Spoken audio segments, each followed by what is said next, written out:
Senate will come to order. Those not having privileges of the floor will please vacate the chamber. Those in the gallery and those on the floor will please rise as we're led in prayer by Bill Tansey, pastor of the Horizons Church in South Charleston, West Virginia. Please remain standing after the prayer as the senator from Lewis leads us in reciting the Pledge of Allegiance. Pastor. Let us pray. Father, your word tells us that the Lord's loving kindnesses never cease and his compassions never fail. They're new every morning. Great is thy faithfulness. So we thank you, Lord God, for your great compassion and faithfulness to West Virginians. We know, Lord God, that you, the great God of compassion and mercy, can intervene in the lives of those families that have lost COVID fatalities as family members. As of Friday, Lord, 5,992 fatalities. Lord, in those families we pray for. We pray for those families that even on Friday lost 39 family members. So God, we lift them up. We ask you to comfort them, strengthen them. We pray that you'll wrap your arms of mercy around them. And Lord, for this body, the West Virginia State Senate, we pray for clarity of vision. We pray, Father God, that the chief priority in this place will be the betterment of West Virginia. So I pray, Father, that they would lay aside all personal agendas and place West Virginia, Lord God, at the top of the list to allow us, Lord God, to prosper. Thank you for seeing us through so many times that we depended on you, and we ask these things in the name of our mighty Savior. Amen. Thank you. Senator from Lewis. If everyone would join me in reciting the pledge. I pledge of allegiance to the flag of the United States of America and to the republic for which it stands, one nation under God, indivisible, with liberty and justice for all. Reading of the journal. West Virginia Legislature, Senate Journal, February 11th, 2022. The Senate met at 9 a.m. Senator Blair, Mr. President, in the chair. Senator from Marshall requests unanimous consent that further reading of the journal is dispensed with and the journal is approved. Is there objection? Chair hears none. Further reading of the journal is dispensed with and the journal is approved. Introduction to guest. On behalf of the Senate, it is my pleasure to welcome our honorary pages for the day. Please stand and be recognized as your name is called. As the guest of the Senator from Harrison, Chase Moss. As guest of the Junior Senator from the 8th, Lakin Gannett, Michaela Webb, Peyton Grunstaff, and Emily Haydox. Will the Senate please make them welcome?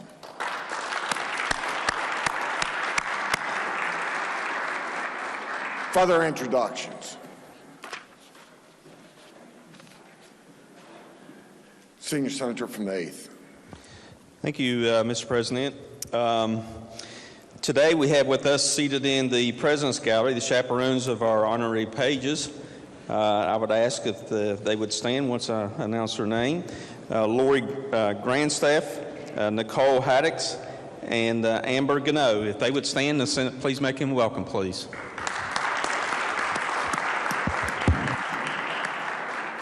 Further introductions. Senator from Harrison. Thank you, Mr. President. On behalf of my junior senator from the 12th, it's my pleasure to welcome Chase Moss's father, Terry, and his little brother, Cole Moss, who were good enough to bring him all the way down here from Doddridge County. If Senator will give him a nice welcome. Further introductions. Communications from the House. The Clerk of the House announced the House amended and passed Senate Bill 450, updating definitions of West Virginia Personal Income Tax Act. Message will be received. Senior Senator from the 17th. Thank you, Mr. President. I move the Senate concur in the House amendments to Senate Bill 450. Senior Senator from the 17th moves the Senate concur in the House amendments to Senate Bill 450. Is there discussion? Senior Senator from the 17th. Thank you, Mr. President. The Senate should concur in the House amendments. It was only, this was an update to an annual tax bill. The House of Delegates made minor technical amendments and corrected a date. I urge passage. Is there further discussion? If not, the question before the Senate is the Senate concur in the House amendments to Senate Bill 450. All those in favor say aye. Aye. Those opposed, no. The ayes appear to have it. The ayes do have it. I declare the motion adopted. Question now is on the passage of the bill as amended. All those in favor will vote yea. Those opposed will vote nay. The clerk shall prepare the machine.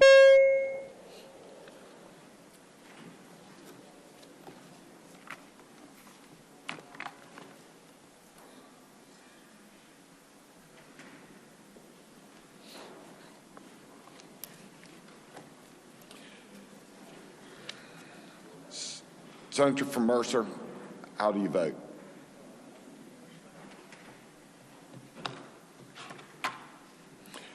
Has every member voted? Has every member voted? If so, the clerk close the machine and ascertain the results. On this question, 32 yeas, 0 nays, 2 absent, not voting. More than a majority of those elected having voted in the affirmative, I declare the bill passed. Senior Senator from the 17th. Thank you, Mr. President. I move the bill be made effective from passage and request unanimous consent that the roll call used on passage of the bill be used to make it so effective. Senior Senator from the 17th moves that the bill be made effective from passage and request unanimous consent that the roll call used on the passage of the bill be used to make it so effective. Is there objection? Chair hears none. On this question, 32 yeas, 0 nays, 2 absent, not voting. More than 2/3 of those elected to the Senate having voted in the affirmative, I declare the bill effective from passage. The clerk will communicate the actions of the Senate to the House. Senator from Wetzel. Mr. President, I ask unanimous consent to return to the second order of business for an introduction. Is there objection? Chair hears none.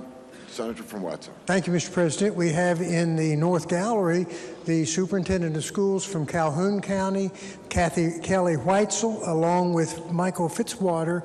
Would they please stand in the Senate? Please make them welcome.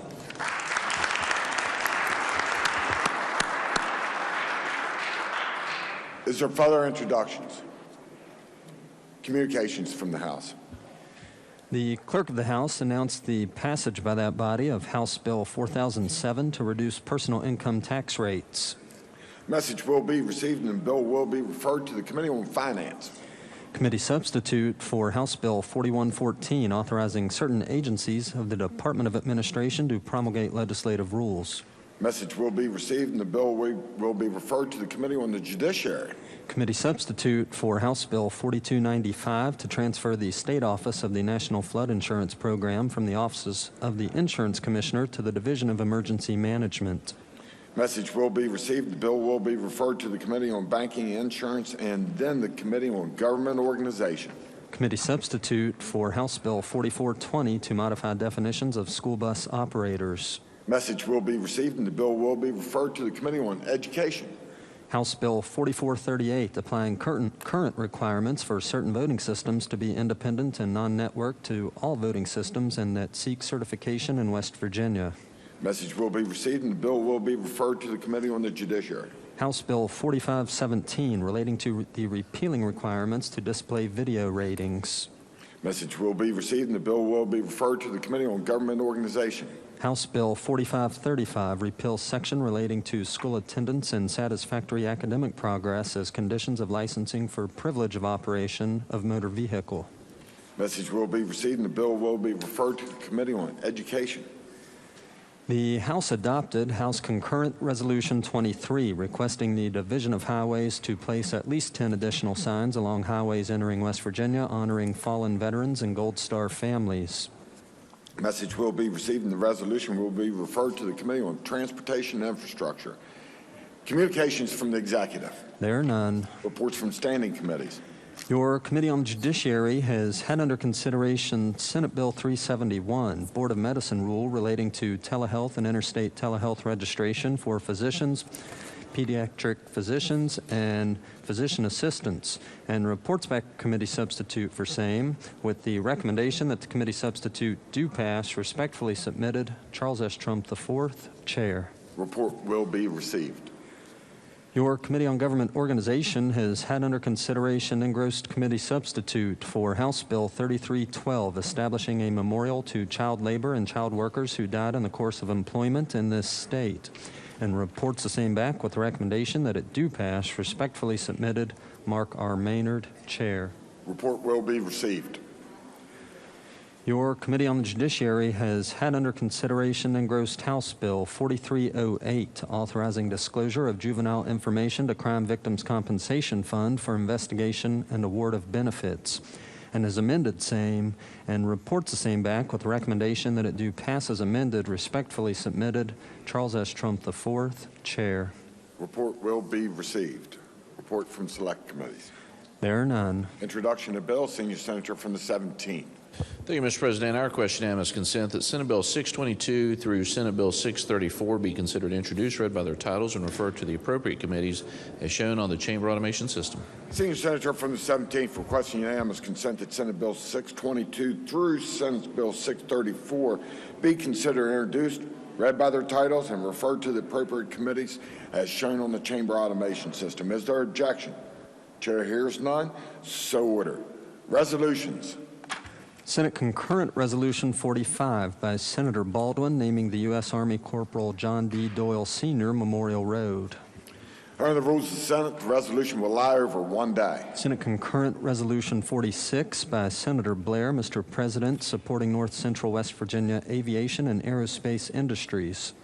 Under the rules of the Senate, the resolution will lie over one day. Senate Resolution 26 by Senator Grady designating month of February 2022 as Self-Care Awareness Month. Under the rules of the Senate, the resolution will lie over one day. Senate Resolution 27 by Senator Jeffries recognizing West Virginia Kids Cancer Crusaders on International Childhood Cancer Awareness Day. Under the rules of the Senate, the resolution will lie over one day. Motions, petitions, There are none. unfinished business. Senate Resolution 25 designating February 14th, 2022 as National Donor Day. Senator from Marshall. Thank you, Mr. President. I request unanimous consent that the resolution be taken up for immediate consideration, committee reference be dispensed with, and the resolution be put upon its adoption. Is there objection? Chair hears none. The clerk will read the resolution. Senate Resolution 25 designating February 14th, 2022 as National Donor Day. Question is on adoption of the resolution. Senator from Marshall. Thank you, Mr. President. Mr. President, organ donation gives thousands of children and adults a new chance at life every year. The decision to become a donor is a very generous gift, one that saves the lives of over 28,000 people per year. Organ donation not only saves the lives of thousands, but positively impacts the families and friends who support those in need of donation. The organ transplant waiting list in the United States exceeds 123,000 individuals. Approximately 500 of those are from West Virginia. And an average of 21 people pass away each year waiting on the list. It is extremely important that we support and encourage organ donation in West Virginia, as well as across the country, so that lives can continue to be saved. Mr. President, Cecil Lockhart, a World War II Army corporal and owner of Lockhart Coal Company from Welch, West Virginia, understood the importance of organ donation. At the age of 95, He became the oldest organ donor in United States history, making national headlines by donating his liver after passing in May of 2021. The gift of his liver saved the life of a 6-year-old woman. Cecil decided to become an organ donor after his son, an organ donor himself, passed away and helped heal over 75 people. Mr. President, today we're joined by some of Cecil's family, both in the Senate and the House chamber. Representing his family in the Senate chamber is in the North Gallery, Bill Davis. If Bill would stand. We appreciate the mission of the Center for Organ Recovery and Education to spread organ donation awareness across the country. We thank Cecil Lockhart and his family members, such as Bill Davis, for many years of dedicated service to their country, state, and community. Mr. President, in honor of Mr. Lockhart and in support of the 500 West Virginians currently waiting on the organ transplant list, I urge adoption of this resolution. So further discussion, Junior Senator from the 8th. Mr. President, I'd just like to speak briefly in support of the resolution. If you recall, and as many people in this chamber I know do, here in Charleston we lost a police officer in December of 2020. She was shot and killed in the line of duty. Her name was Cassie Johnson. We honored her last year. I don't believe I stated at the time, but if I didn't, this is my opportunity. She saved the lives of 5 people through organ donation. And so, with that in mind, I ask support of the resolution. Thank you, Mr. President. Is there further discussion? Senior Senator from the 17th. Thank you, Mr. President. I also stand in support of the resolution. You know, being in critical care, we unfortunately are on the both sides of the fence where you got an individual that has had trauma or a head bleed or a stroke or unfortunately overdose, and they've sustained cardiac arrest from that and they're brain dead. But you have the massive trauma to the family when they're faced with one of these situations. And so when they donate, we often assist with that process, but then you also often get a letter back and you realize all the families that were touched by that. You'll have usually 2 individuals that are now no longer having to go to dialysis every week. You've got people to get the heart transplants and lung transplants, and these are all families that were also going through trauma, seeing that they're about ready to lose a loved one. So it's a very important topic, and certainly we push this forward as much as possible, and I urge adoption of the resolution. Further discussion. Senator from Summers. Thank you, Mr. President. As a funeral director, many times I've seen the impacts these donations have on members of our community. And as a recipient of one of those donations, I certainly stand in support and urge your support. Further discussion? If not, the question is adoption of the resolution. All those in favor will say aye. Aye. Those opposed, no. The ayes appear to have it. The ayes do have it. I declare the resolution adopted. Bills on 3rd reading. Engrossed committee substitute for Senate Bill 476 relating to imposition of minimum severance tax on coal. 3rd reading of the bill. Question is on passage of the bill. Senior Senator from the 4th. Thank you, Mr. President. In the 2019 regular session, the legislature, in the 2019 regular session of the legislature, a bill was passed that resulted in a technical flaw by renumbering sections which created an incorrect cross-reference. The bill that passed reduced taxation on steam coal. All this bill does is correct that cross-reference and assures that thin seam coal is not subject to the reduction. The bill was introduced at the request of the Tax Department, Mr. President, and I urge passage. Question is on passage of the bill. Is there discussion? If not, the question for the Senate is, shall the bill pass? All those in favor vote yea. Those opposed will vote nay. The clerk shall prepare the...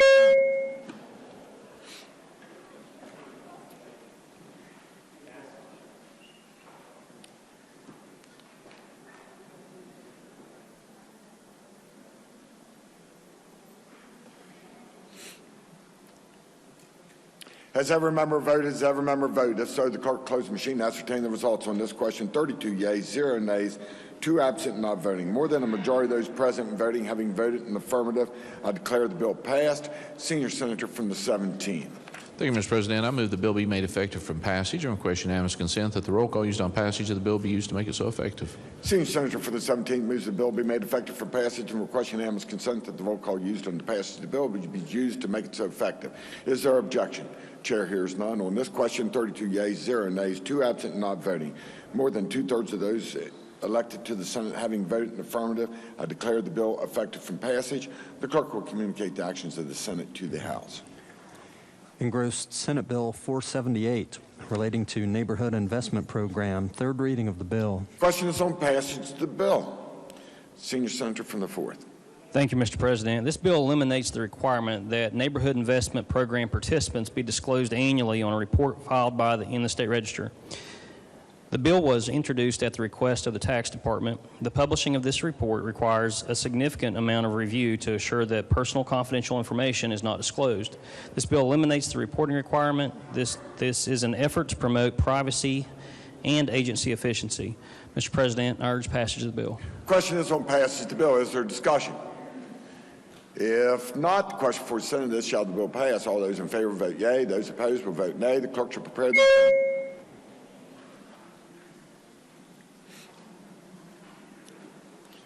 Has every member voted? Has every member voted? If so, the clerk will close the machine and ascertain the results. On this question, 32 yeas, 0 nays, 2 absent not voting. More than a majority of those present voting having voted in affirmative, I declare the bill passed. Senior Senator from the 17th. Thank you, Mr. President. I move the bill be made effective from passage and request unanimous consent that the roll call used on passage of the bill be used to make it so effective. The Senior Senator from the 17th moves the bill be made effective from passage and request unanimous consent that the roll call used on the passage of the bill be used to make it so effective. Is there objection? The chair hears none. On this question, 32 yeas, 0 nays, 2 absent not voting. More than two-thirds of those elected to the Senate having voted in affirmative, I declare the bill effective from passage. The clerk will communicate the actions of the Senate to the House.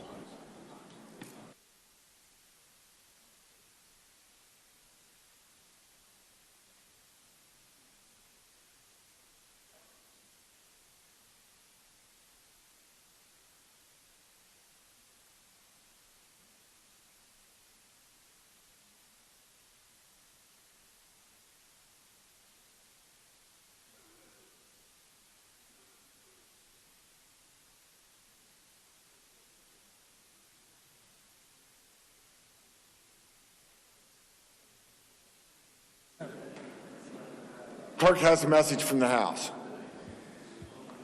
The Clerk of the House announced that the House amended the Senate amendment as it relates to House Bill 4301, reforming membership requirements of Huntington Park and Recreation District Board. Message be received. Senior Senator from the 17th. Thank you, Mr. President. I move the Senate refuse to concur in the House amendment to the Senate amendment to House Bill 4301. All those in favor will say aye. Roll call has been demanded. Demand sustained.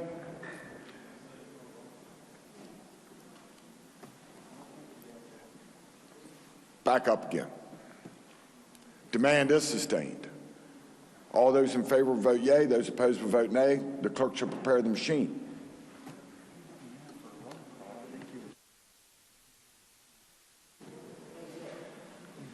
Senior Senator from the 5th, what purpose? I'd like to ask the gentleman to yield, since this is in the area that I represent, and we're talking about refusing something. What are we refusing?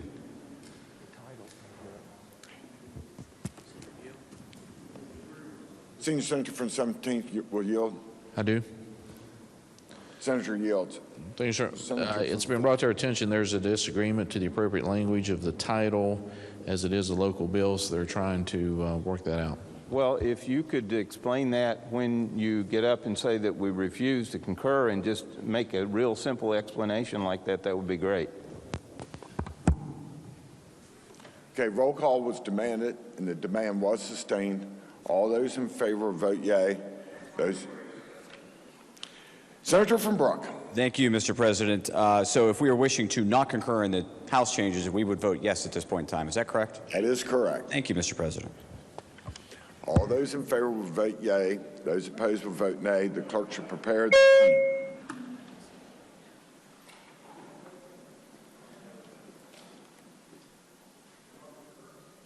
Has every member voted? Has every member voted? If so, the clerk will close the machine and ascertain the results. On this question, 33 yeas, 0 nays, 1 absent, not voting.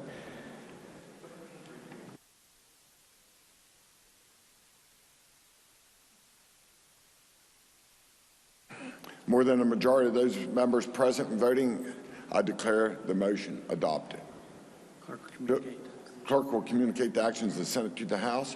Bills on third reading. Engrossed committee substitute for Senate Bill 508, requiring certain attire for deer hunters with muzzle loaders. Third reading of the bill. Question is on passage of the bill. Senator from Upshur. Thank you, Mr. President. Committee substitute for Senate Bill 508 amends current law, which requires any person hunting deer with a firearm on public land or land owned by another person to wear daylight fluorescent orange outer attire to include hunting deer with a muzzleloader. I'd be happy to answer any questions. Question is on passage of the bill. Is there discussion? If not, the question for the Senate is, shall the bill pass? All those in favor will vote yea. Those opposed will vote nay. The clerk shall prepare the machine.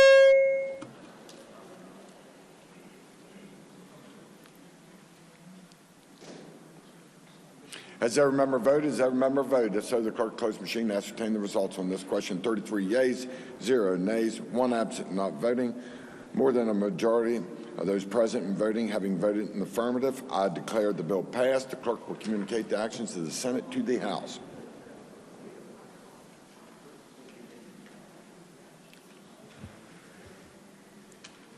Engrossed committee substitute for Senate Bill 509, relating to County Board of Education employee personal leave. Third reading of the bill.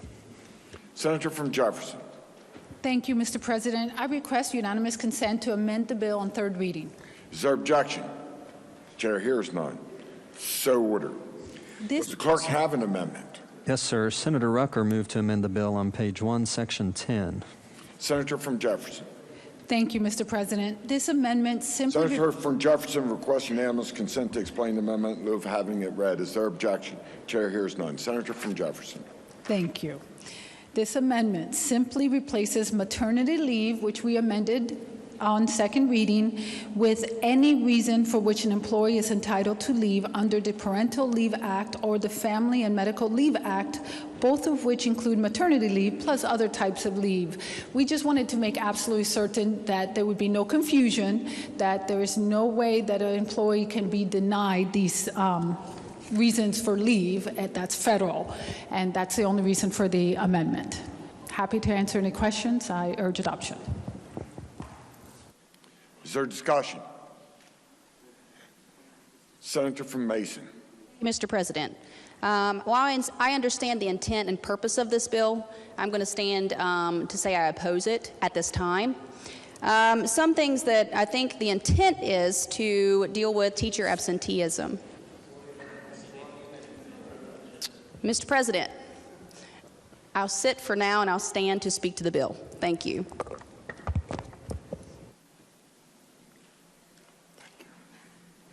Further discussion?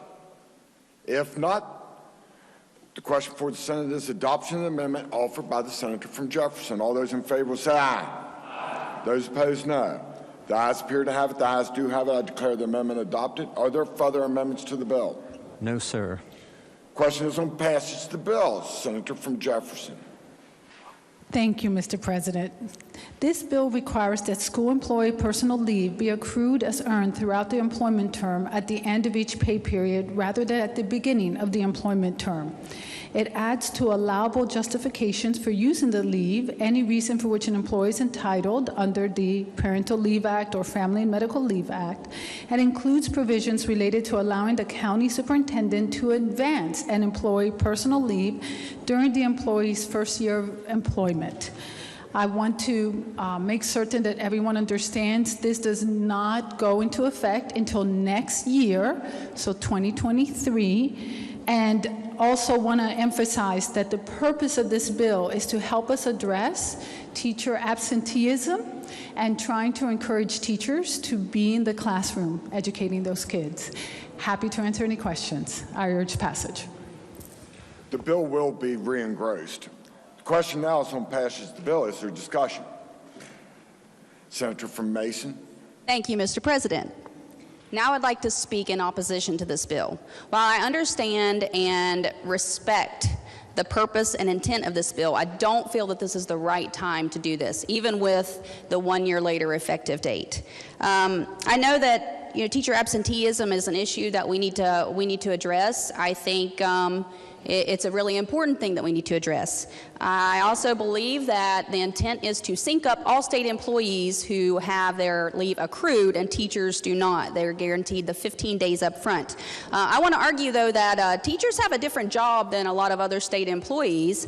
When you're teaching, you work with 20 to 30 people who are literally wiping snot on your hands, literally throwing up on your shoes, literally in your face all day long, and you just can't simply retreat from those sicknesses. If anybody's ever been in a school where there's been a stomach virus running rampant, you have to know that you do not go unscathed. So I could support this bill if we were given 5 days up front to account for those things, and then the rest accrued at this time. But with the time period of COVID right now, where teachers are being told to use their days, not a choice to use their days, but they're told to use their days and stay home, and they cannot work from home like a lot of other state employees, I think we need to consider that. And I think the timing of this bill is off. In the future, I could support it, but right now I don't believe it's the right time. So respectfully, I oppose the bill. Thank you. Further discussion? If not, the question before the Senate is, shall the bill pass? All those in favor vote yea. Those opposed will vote nay. The clerk should prepare the...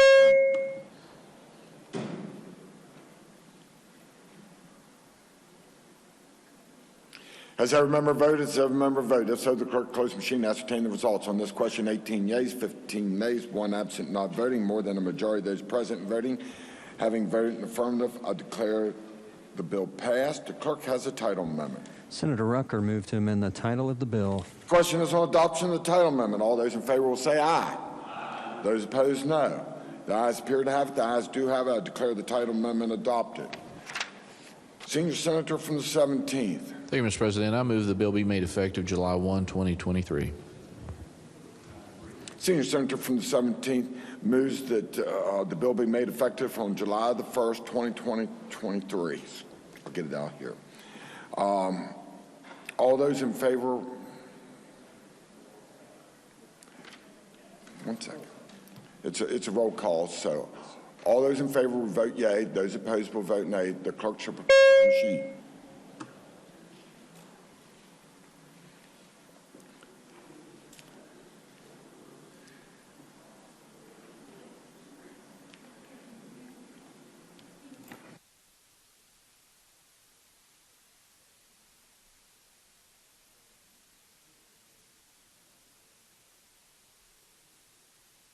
Has every member voted? Has every member?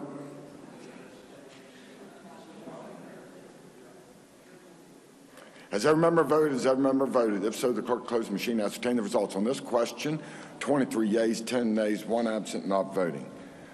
More than a majority of those members elected, having voted in the affirmative, I declare the bill effective from passage. Oh, excuse me. July the 1st, 2023. Clerk will communicate the actions of the Senate to the House. Engrossed Senate Bill 526, supplementing and amending appropriations to Department of Commerce, Office of Secretary. Third reading of the bill. Question is on passage of the bill. Senior Senator from the 4th. Thank you, Mr. President. This supplemental appropriation first creates a directed transfer surplus appropriation within the Department of Commerce, Office of the Secretary. Second, appropriates $500,000 from the unappropriated general revenue surplus balance to the newly created appropriation, and finally directs these funds to the Marketing and Communications Operating Special Revenue Fund within the Department of Commerce. Mr. President, I urge passage. Question is on passage of the bill. Is there discussion? If not, the question before the Senate is, shall the bill pass? All those in favor vote yea. Those opposed will vote nay. The clerk shall prepare the machine.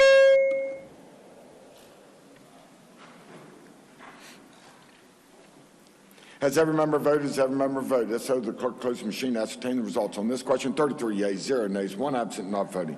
More than a majority of those members elected having voted in the affirmative, I declare the bill passed. Senior Senator from the 17th. Here, Mr. President, I move the bill be made effective from passage and request unanimous consent that the roll call used on passage of the bill be used to make it so effective. Senior Senator from the 17th moves that the bill be made effective from passage and request unanimous consent that the roll call used on the passage of the bill be used to make it so effective. Is there objection? Chair hears none. On this question, 33 yeas, 0 nays, 1 absent, not voting. More than two-thirds of those elected to the Senate having voted in the affirmative, I declare the bill effective from passage. The clerk will communicate the actions of the Senate to the House. Engrossed Senate Bill 527, supplementing and amending appropriations to Department of Administration, Office of Technology. Third reading of the bill. Question is on passage of the bill. Senior Senator from the 4th. Thank you, Mr. President. This supplemental appropriation creates a new item within the Department of Administration entitled Office of Technology. Next, creates a new directed transfer surplus appropriation within the new entity and appropriates $2 million from the unappropriated general revenue surplus balance to the newly created appropriation. Finally, it directs these funds to the Office of Technology, Chief Technology Officer, Administration Special Revenue Fund. These funds would be used to conduct a technology inventory and assessment for future technology investments throughout the state. Mr. President, I urge passage. Question is on passage of the bill. Is there discussion? If not, question for the Senate is, shall the bill pass? All those in favor vote yea. Those opposed will vote nay. The clerk should prepare the machine.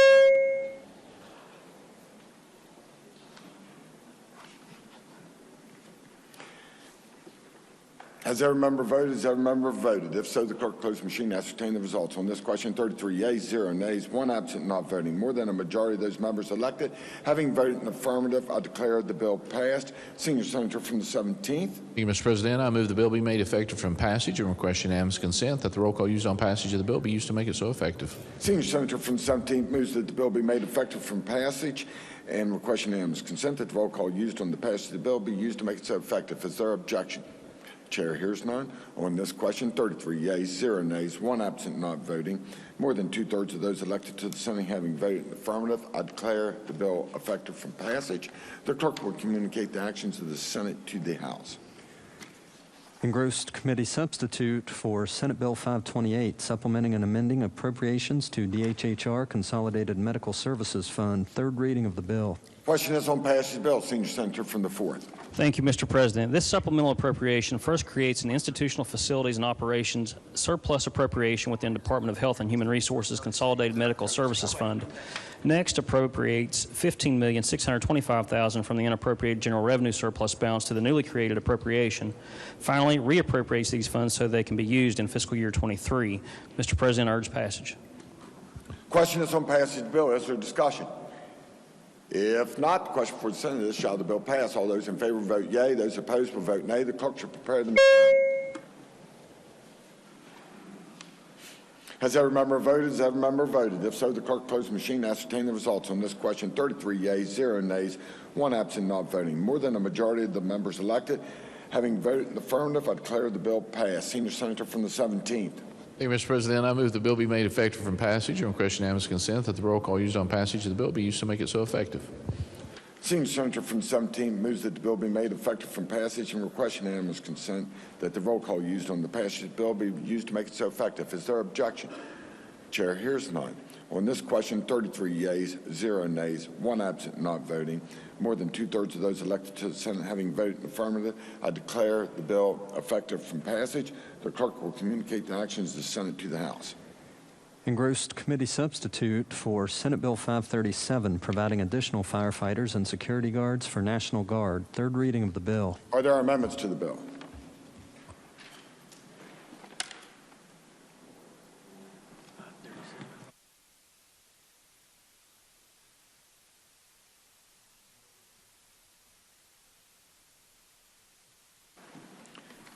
Question is on passage of the bill. Senior Senator.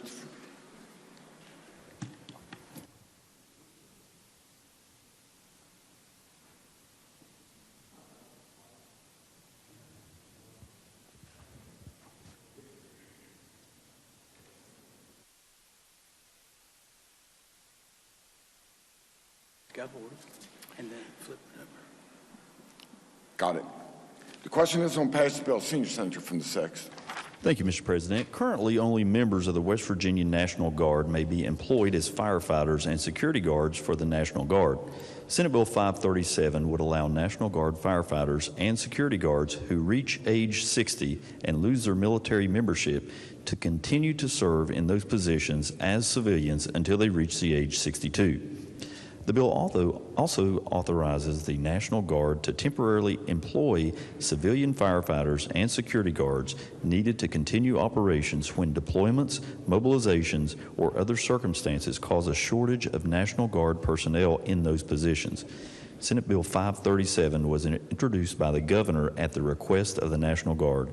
I'll take questions, otherwise I urge passage of the bill. Question is on passage of the bill. Is there discussion? If not, the question for the Senate is, shall the bill pass? All those in favor will vote yea. Those opposed will vote nay. The clerk shall prepare the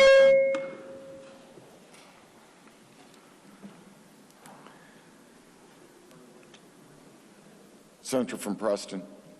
Senator from Preston, how do you vote? Has every member voted? Has every member voted? If so, the clerk close machine ascertain the results. On this question, 33 yeas, 0 nays, 1 absent, not voting. More than a majority of those present and voting having voted in the affirmative, I declare the bill passed. Clerk will communicate the actions of the Senate to the House. Engrossed committee substitute for Senate Bill 560, defining Class 2 e-bikes. Third reading of the bill. The bill is advanced to third reading with the right to amend. Are there amendments to the bill? No, sir. Bill be advanced. Question is on passage of the bill. Senator from Wetzel. Thank you, Mr. President. This bill modifies 2 sections of traffic code concerning electric bicycles. It adds a definition for Class 2 electric bicycles. It allows all classes of bicycles to be used in places where bicycles are permitted to travel. Federal code and most states already define electric bicycles and e-bikes. Mr. President, I urge passage of the bill. Question is on passage of the bill. Is there discussion? Senior Senator from the 6th. Thank you, Mr. President. This is just another tool in the toolbox that says, come to West Virginia. It's another type of recreation that we want to open the doors to and allow people to come here. Not only the residents of West Virginia has invested thousands in these types of electronic bicycles. This allows West Virginians the responsibility to do the right thing. Class 1s has had this opportunity for 2 years now with no complaints, and I urge support of this bill. Is there further discussion? Senator from Harrison. Will the gentleman yield? Will the senator yield? Senator yields. Senator, I'm not sure if I should be asking you these questions, but I'm going to do it anyways, and then if I need to ask someone else, I will. The definition of Class 2 e-bikes now, these do not require pedaling to make them go. They can run solely on their motor? This is correct. This is correct. Doesn't that open our state, because these will now be allowed to be driven along trails and state parks, correct? They can, yes. And it's my understanding some of these e-bikes can reach, speeds of 50, 60 miles an hour. Was that the testimony in your?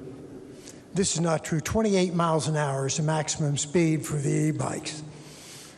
Even these bikes that don't require any pedaling? That's correct. For those, it's 20 miles per hour. Pardon? Okay, where you don't require pedaling, it's 20 miles per hour. Just 20.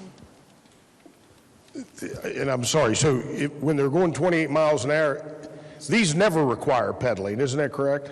Class 2 never require pedaling, but they can only go up to 20, 20. If they're not pedaling, they can only go up to 20 miles an hour. And how fast can they go when you are pedaling along with the engine? Can they go faster? They can go up to what, 28?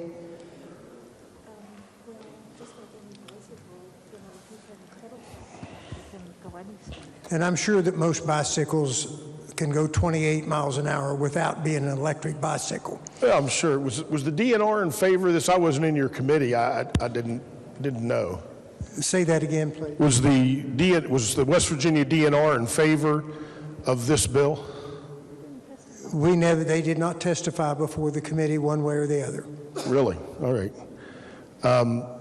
If the E-Class bike that would be covered by this bill, if it exceeded 28, is there a speed limit at which it cannot go faster then? Only if they're pedaling, it can go faster, correct? Only if they're pedaling, it can go faster. But there's no speed limit. I mean, in other words, they can't violate the law by going too fast. There's no speed limit on regular bicycles and non-e-bikes. Yeah, and there's no speed limit on regular bicycles or e-bikes. Okay. Thank you. Senior Senator from the 5th. Will the senator continue to yield? Will the senator continue to yield? Senator yields. Thank you. Mr. Chairman, this does take away, the way that this bill is constructed, it does take away complete authority away from any local recreational authority or anything, the way that this is. Well, it's not technically correct because it can still regulate regular bicycles and those regulations. Okay, they can still regulate regular bicycles within their city. But they cannot do anything related to Class 2 or Class 3. If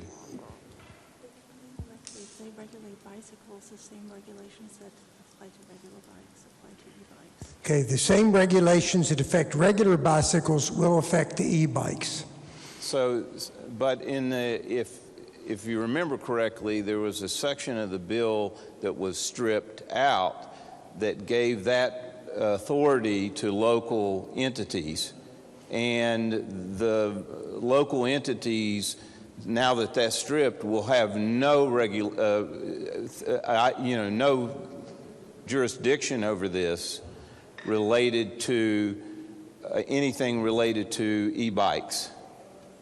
The object of the bill was to try to make it consistent throughout the state, where you could go from a bicycle path in one city or one state park, wherever, and it remains the same throughout the state. So people are never in a consistent one, well, can I ride there or not? It's just a yes or no.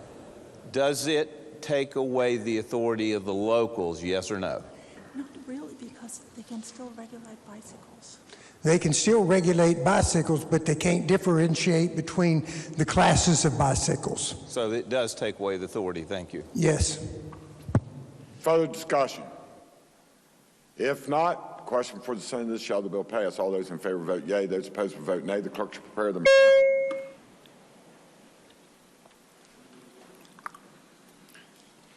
Has every member voted? Has every member voted? If so, the clerk close the machine and ascertain the results. On this question, 22 yeas, 11 nays, 1 absent, not voting.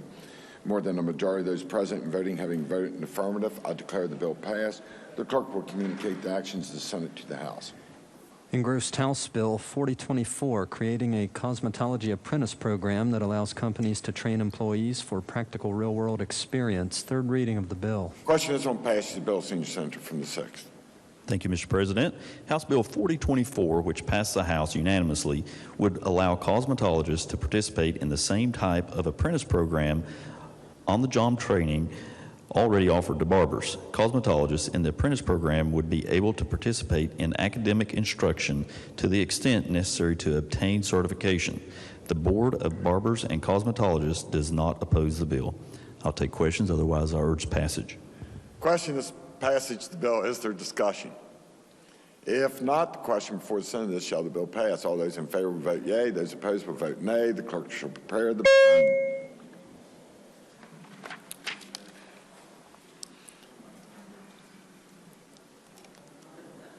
Has every member voted? Has every member voted? If so, the clerk close the machine and ascertain the results. On this question, 32 yeas, 1 nay, 1 absent, not voting.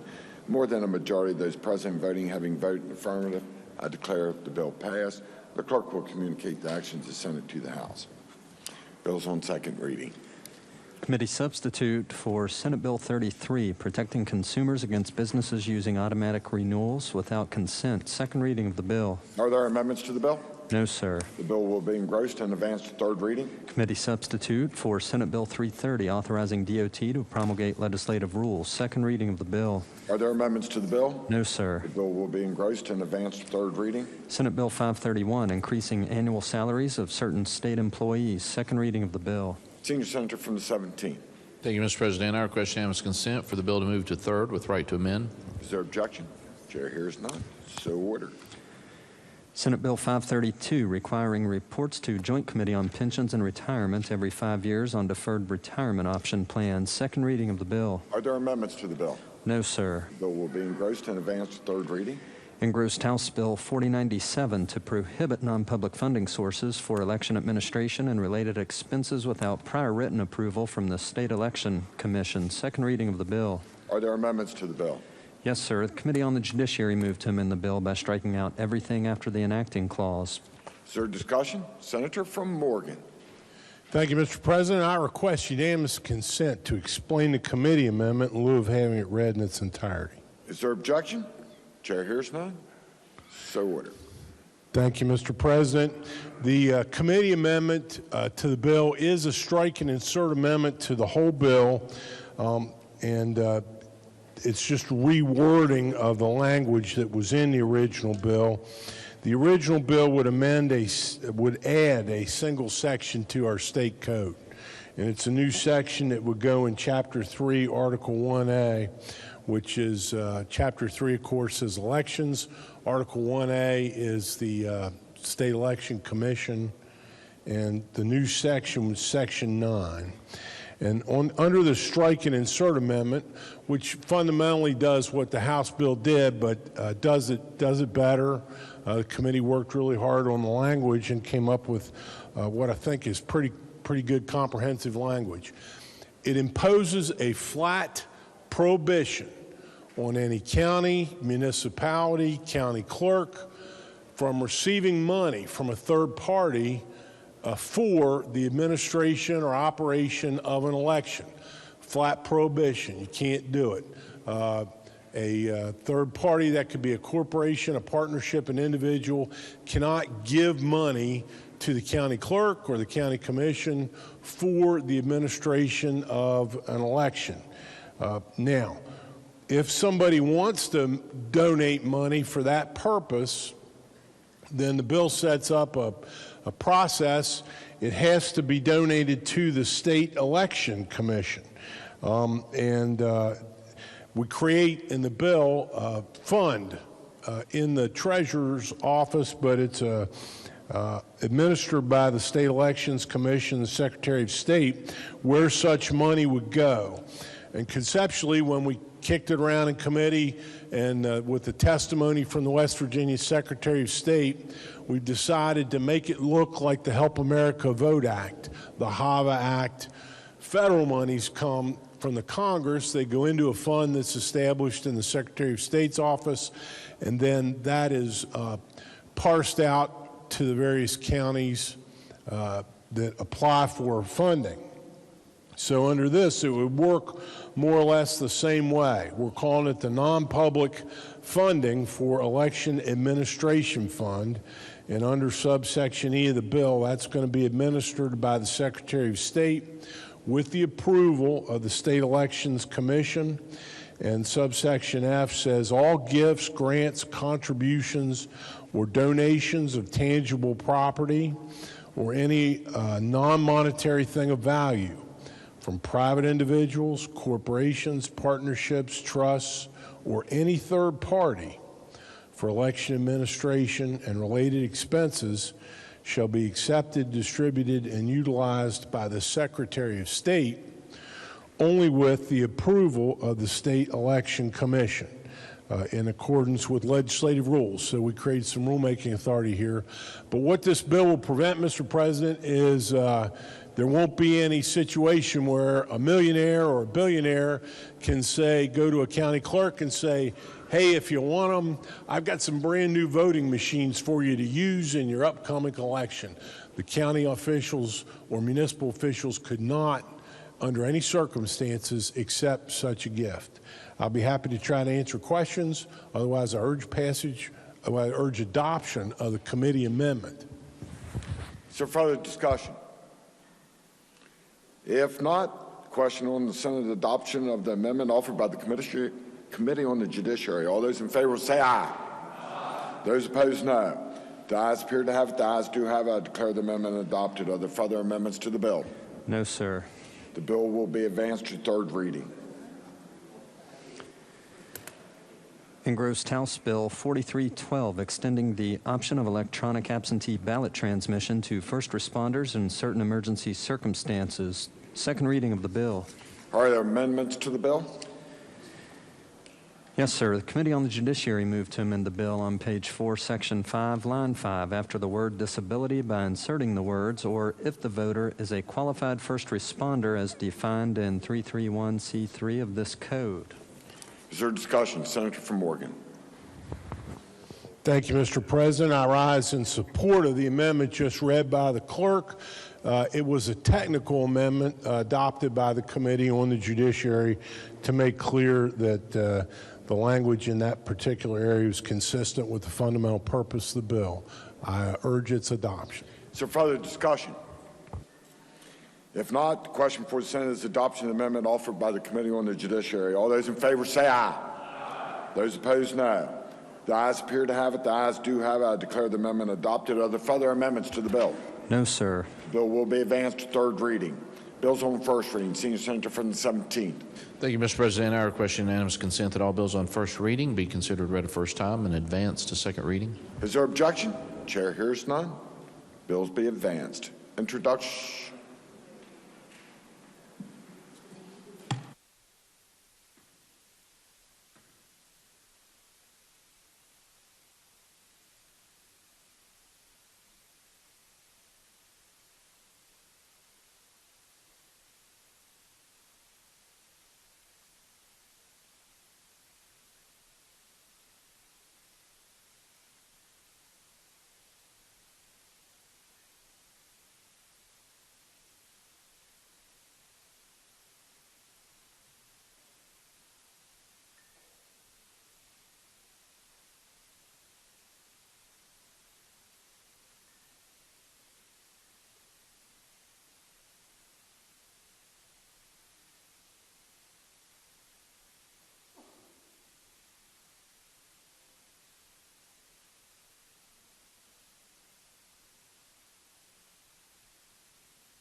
Clerk has a message. The Clerk of the House announced that the House receded from its title amendment and again amended the title as it relates to House Bill 4301, reforming membership requirements of Huntington Park and Recreation District Board. Message be received. Senior Senator from the 17th. Thank you, Mr. President. I move the Senate concur to the House amendment to the Senate amendment on House Bill 4301. Senior Senator from the 17th moves that the Senate concur in the House amendments to House Bill 4301. Is there discussion? Senior Senator from the 17th. Thank you, Mr. President. They worked quickly. They've amended their title and corrected the inconsistencies. I urge adoption.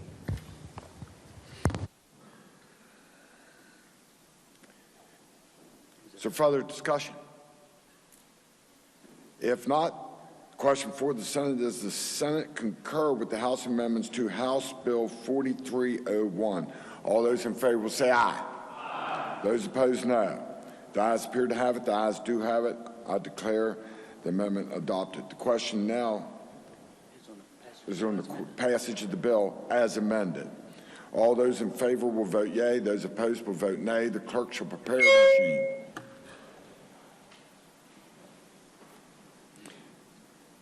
Has every member voted? Has every member voted? If so, the clerk close the machine. Ascertain the results on this question. 33 yeas, 0 nays, 1 absent, not voting. More than a majority of those elected having voted in affirmative, I declare the bill passed. Senior Senator from the 17th. Thank you, Mr. President. I move the bill be made effective from passage and request unanimous consent that the roll call used on passage of the bill be used to make it so effective. Senior Senator from the 17th moves that the bill be made effective from passage and requests unanimous consent that the roll call used on the passage of the bill be used to make it so effective. Is there objection? Chair hears none. On this question, 33 yeas, 0 nays, 1 absent, not voting. more than two-thirds of those elected to the Senate having voted in the affirmative.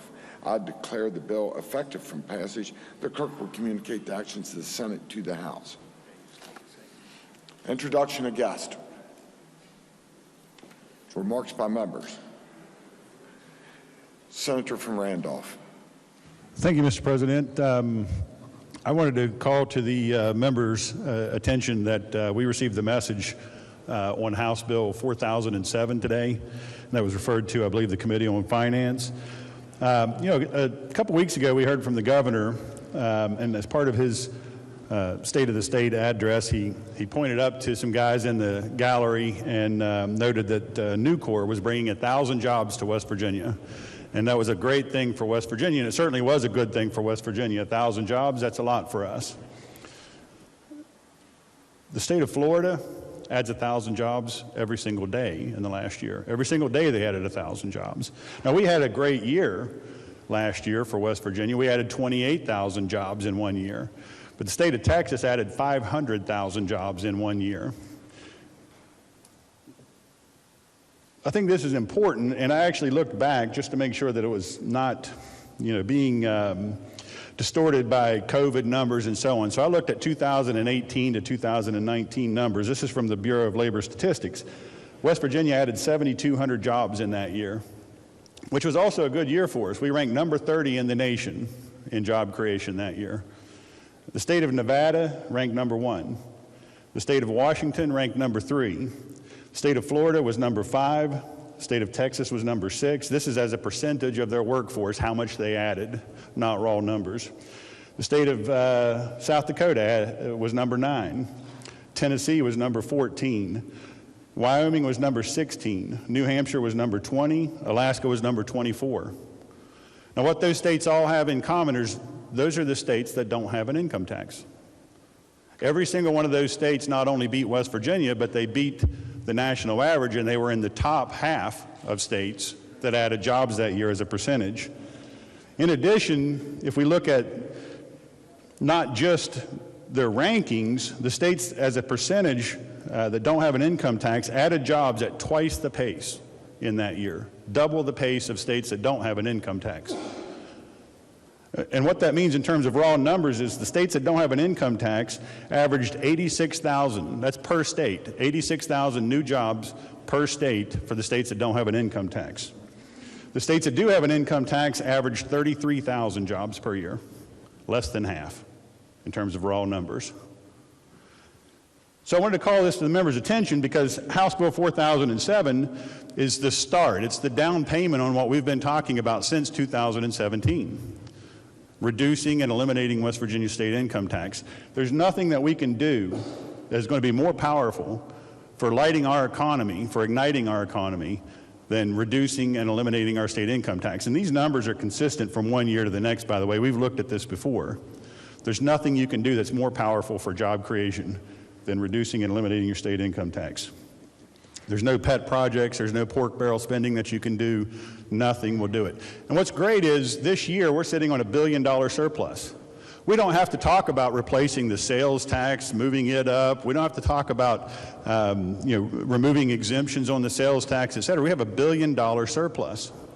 We can reduce the state's income tax significantly and do nothing else. And House Bill 4007 roughly does that. It makes some other minor changes related to the rainy day fund, but what it's really focused on is a 10% reduction in the state income tax. It's something I think we need to give serious thought to. We finally have the House on board. We fought that battle for the last 5 years, and we can do it now in a way that the House is 100% on board with because they sent us the bill. I think it's time for us to keep the promise that we made in 2017 and renewed in 2021, something that we can do for this state that nothing else can compare to.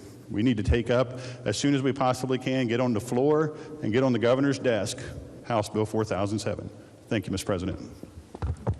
Further remarks, Senator from Preston.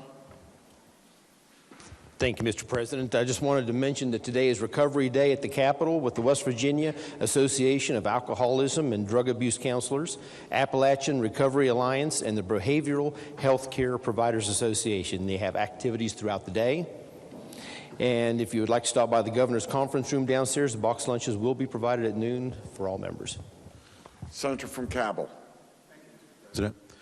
I want to just respond briefly. The personal income tax proposal that we've heard advocated for today, the reduction, is another example of correlation does not equal causation. Now, no one sent us, the 34 of us up here, to lower our own taxes. This personal income tax reduction will benefit, if we enact it, a lot of people in this room. And it will not benefit the people that are carrying our state forward in the working class, the middle class. And I'm going to challenge each of us, Mr. President, when this bill does come up, I'm going to find a way through a rule or through an amendment for people to acknowledge and reveal how many thousands of dollars they personally will save if this tax is reduced. Because all this does is reduce tax for the people in our state that are doing the best. So the discussion will continue. Thank you, Mr. President. Further remarks? Miscellaneous business. Senior Senator from the 17th. Thank you, Mr. President. Subject to announcements, I move the Senate stand adjourned until tomorrow at 11 a.m. Are there announcements? Senior Senator from the 4th. Thank you, Mr. President. Your Committee on Finance will meet today at 3 p.m. in room 451M. Further announcements? Senator from Oregon. Thank you, Mr. President. Your Committee on the Judiciary will also meet today at 3 o'clock p.m. The meeting will be in the Judiciary Committee room in 208 in the West Wing. Are there further announcements? Senator from Brooke. Thank you, Mr. President. Your Committee on the Military will be meeting tomorrow at 10 a.m. in room 208 West. The agenda has been posted. Senator from Wetzel. Thank you, Mr. President. Your Committee on Transportation and Infrastructure will meet tomorrow morning at 10 a.m., room 451M. The agenda has been posted. Further announcements. Senator from Wood.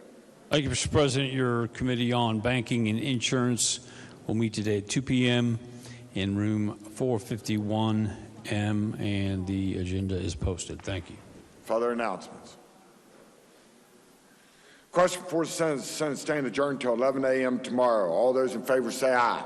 Aye. Those opposed, no. The ayes appear to have it. The ayes do have it. I declare the Senate adjourned until 11 a.m. tomorrow.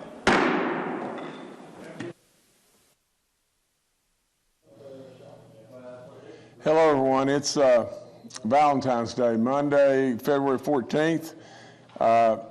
Regretfully, we've lost another 31 people in West Virginia, and we've gone past the 6,000 mark in the state, and surely not something we want to achieve, but the reality is it's what it is. We've lost 6,023 people in the state of West Virginia, and with that, I ask for your prayers for all of them, and I really and truly just want you to reach out to these people if you know them, and let them know that they're not alone, that there's everybody in the state of West Virginia is pulling for them, and if you'll remember them in prayer, I'll promise you some way, somehow, they'll know it. But the 5,993rd death in West Virginia is a 59-year-old male from Harrison County. The 5,994th death, a 64-year-old female from Wood County.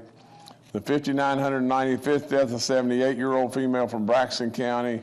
The 5,996th death, an 80-year-old female from Marion County.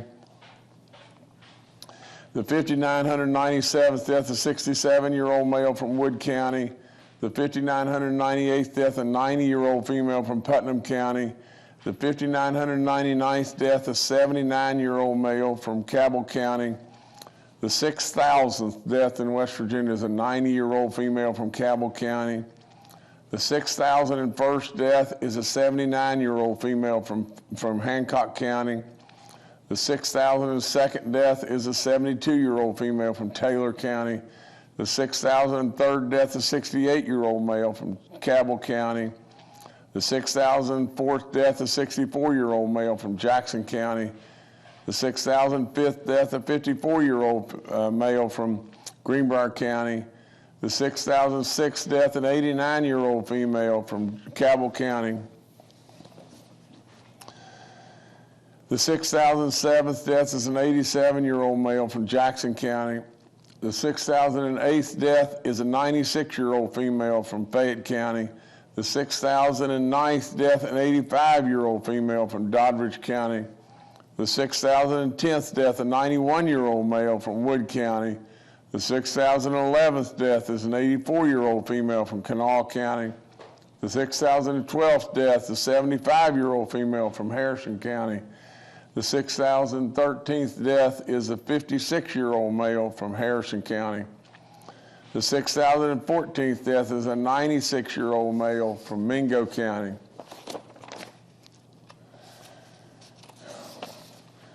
The 6,015th death, a 68-year-old male from Harrison County.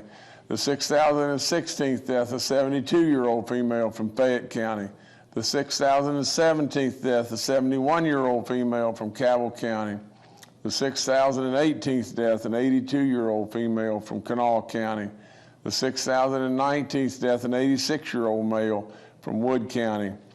The 6,020th death, a 78-year-old male from Kanawha County. The 6,021st death, a 57-year-old male from Greenbrier County. The 6,022nd death, a 64-year-old male from Fayette County. And the 6,023rd death is an 85-year-old male from Lincoln County.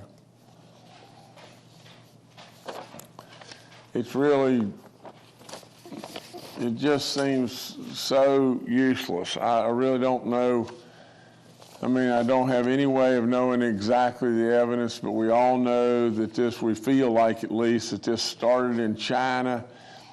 China let people travel all over the world and everything, knowing just how bad this was, and then at least for what we know. Now, you know, I mean, all I know is what the experts report and all the stuff on the news and all across our different media outlets, and but nevertheless, it's just it's a sad, you know, situation with all the events that have taken place in West Virginia. I mean, we have lost 6,023 great West Virginians, and it's really, it rips my heart out in so many ways, and I just hate it.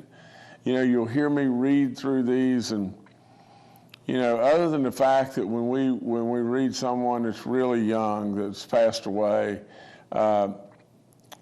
you know, I don't want to pause at all, you know, when we've gone past 6,000 people, because really and truly, it's to me, it's nothing that we want to give any level of salute or whatever to losing 6,000 or 5,000 or whatever it may be. You know, it's tragic. It's tragic, and so we just got to keep moving on, you know. But there's nothing in any way positive about losing the 6,000th person or the 5,000th person. It's just terrible sad. We've got 7,262 active cases. We've got 897 new positive cases.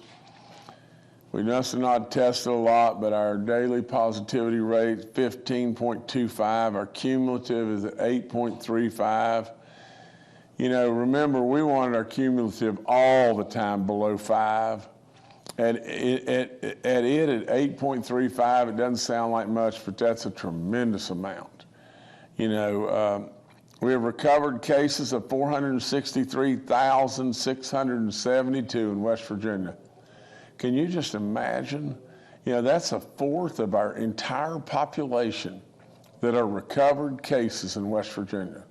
A fourth of the whole population of West Virginia has had COVID and recovered. It's mind-boggling when you just think about it. 779 people in the hospital right now, 100 in the ICU units, 113 that are on ventilators. Our map is getting surely better. We only have one red county now. We've got 6 green counties. That's all better. You know, again, we thank our National Guard. My goodness gracious, how could we have made it without them? And how can we make it without them? And no matter what it may be, the next winter storm, the next flood, whatever it may be. 326 Guard members that we have out right now deployed in 36 facilities that are propping up our hospitals. I tell you about your free home kits and everything. You can go to our covidtest.gov and we can we can help you be able to get those free home test kits. You know, your N95 mask, you should be able to go to the pharmacies or the community health centers and get those. You can get 3 per person. I've told you about the antibodies. They discontinued some of the antibodies. We've still got a couple of the pills, the oral pills you take, and one brand of antibody in there that we can give. I remind you over and over that if you're 65 and above and you get feeling the least bit bad, please go get a test.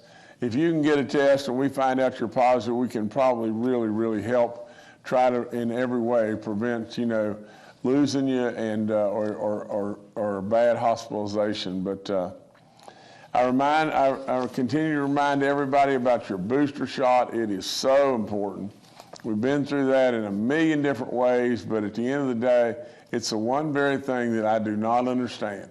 I do not understand how you can walk away from the booster shot being fully vaccinated and walk away. It is absolutely a terrible choice, especially if you're 50 and above, 65 and above. It is an absolute horrible choice to not get your booster shot. We're still continuing to making progress, you know, with getting people across the finish line, getting them vaccinated. We're at 71.2%. We've ticked up another tenth there of the people 18 and older. We're at 82.6%. We've jumped 2 or 3 tenths right there. And we're at 89.9% of our 65 and olders. And, you know, all that's really, it continues to move. It doesn't move quick enough, that's for sure. But every day we can get somebody else across the finish line. It may very well be somebody's life that we're saving. So it's important stuff. All the information on our COVID vaccine line is up. You know, I encourage you to get tested. It's all free. You know, take advantage of that, please. We have 159 outbreaks in our long-term care facilities. We have no outbreaks in our church community right now, which is really good. We have 523 inmate cases at 25 facilities and 116 staff cases. That's almost half of what we had, you know, just a few days ago. So we continue to salute corrections, all the great work that those folks do, and we thank them. We thank them all in every way. From the standpoint of our rental assistance program, we are absolutely trying every way we possibly can to ramp this up. Erica Bogus was on the other day, and you know, she surely has gotten word from the mountain in every way that I know she's done great work. She continues to do great work, but we got to do better. That's all there is to it. We just have to do better. And that's what we're going to do. We're going to continue to, no matter if we've got to triple the triple, and you know that what we said early, you know, with workforce or with the Guard doing their stuff that they were doing and all the different things. So we're going to continue to try to help anybody and everybody that's a renter that's out there that's struggling. If we can help those folks, it's great. If it's a landlord that's not getting rent paid, that's struggling, we want to help you. And every dollar we bring back into the state, federal dollars back into the state, will help the state of West Virginia in every way. I encourage you about giving blood. I don't want to sound like a broken record, but we need you. We need you to think about giving blood. Our Job Jumpstart program is up and going. You can apply, and you know, it's just as simple. I know we're at historic lows as far as unemployment in our state, but there's still a good many folks out there that we can get back. And so we try to appeal. We've got another incentive program. You can get $1,500. If you can get a job, stay on a job for at least 8 weeks. And then what we hope more than anything, and this was really successful in Oklahoma, we're just copying this from Oklahoma. But nevertheless, you know, this program really worked in Oklahoma, and if we can bring it to West Virginia, what we really hope more than anything is we can get people back to work. They'll enjoy the work. The employers will really, you know, benefit from the fact that they're back to work, and with all that and everything, we hope they'll work for years and years to come. You know, I'm a real believer in this, and I don't really understand people that just, you know, fail to do this in their life. But I'm a real believer in if you're really struggling trying to figure out what to do on something, go find somebody that's doing it the way you want it to be done. Go find somebody that's incredibly successful at what they've done, and then either copy what they're doing, mimic what they're doing, or get a hold of them and let them educate you on how to do it, whatever it may be. You know, that's why we turned to Oklahoma in this situation. We saw what they were doing, and they were pulling people back, and lo and behold, we're going to give it a try. Now, you know, I'm always good for telling you stories. I want to tell you this real quick. But in 1978, that's when 1977 rather, that's when our family started in the farming business. Well, you know me, I may not look it, but I'm the most competitive human being that you have ever seen or ever heard in your life. Now, with all that, I tell you just this. In 1978, we grew our first crops.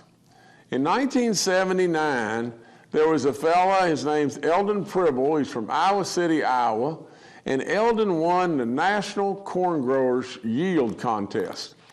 It doesn't sound like a great big deal here in West Virginia because, you know, we sure don't have all that many grain farmers in West Virginia, but in the scope of across this nation, there are thousands and thousands, tens of thousands of people that compete in this competition and everything, and it's a promotion from the national corn growers all across the country. He won it. He won the national championship. Well, I mean, I had these little seed books with his picture in them and all of the varieties that he won with and all that stuff. So I called him. I called him on the phone, and lo and behold, he answered, and the nicest man, and we became incredible friends, really incredible, lifelong friends. But I asked him everything he was doing. In 1979, he won the national championship. In 1980, the very single next year, I followed all of his playbook to a T. And can you imagine? From West Virginia in 1980, we were the national yield champions. So I tell everybody, you know, if you've got a problem, you better find somebody that knows what in the crap we're doing. And then right behind all that, once you find them, I would reach out and see if they'll help you. And if they can't help you and you can't talk to them or whatever, then I'd be all about trying to copy what they're doing. Because if they've got it right, you know, then, and you're struggling and trying to figure it out, you can make big headway doing just that. That's why we absolutely reached out to Oklahoma on the Jump Start program.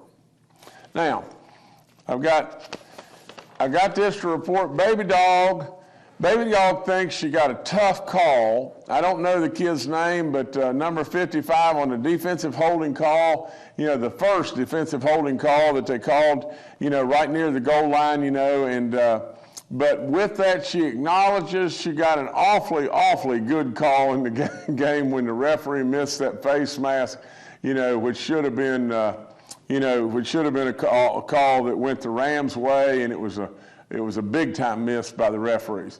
I think 55's name is Logan Wilson, but Cincinnati played an incredible game. The Rams played an incredible game, and all Baby Dog can say to you is all those out there that went with Baby Dog's prediction as far as the game goes.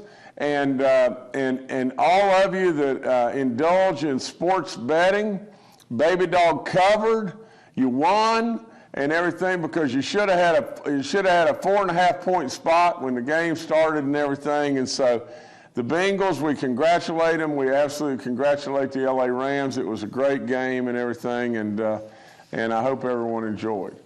Now, the schedule for this week, we're going to go with a briefing on Thursday. Like I said, I've got to do a eulogy on Wednesday that we lost a great man. I mean, a real godly, wonderful, wonderful man. 95 years old. My uncle opposed Perry, and so I'm gonna do his funeral, or do part of the funeral on Wednesday afternoon, and so we'll come back to you on Thursday. Nevertheless, that's all I got. Thank y'all. All right, thank you, Governor. Let's now go to Dr. Clay Marsh, our coronavirus czar.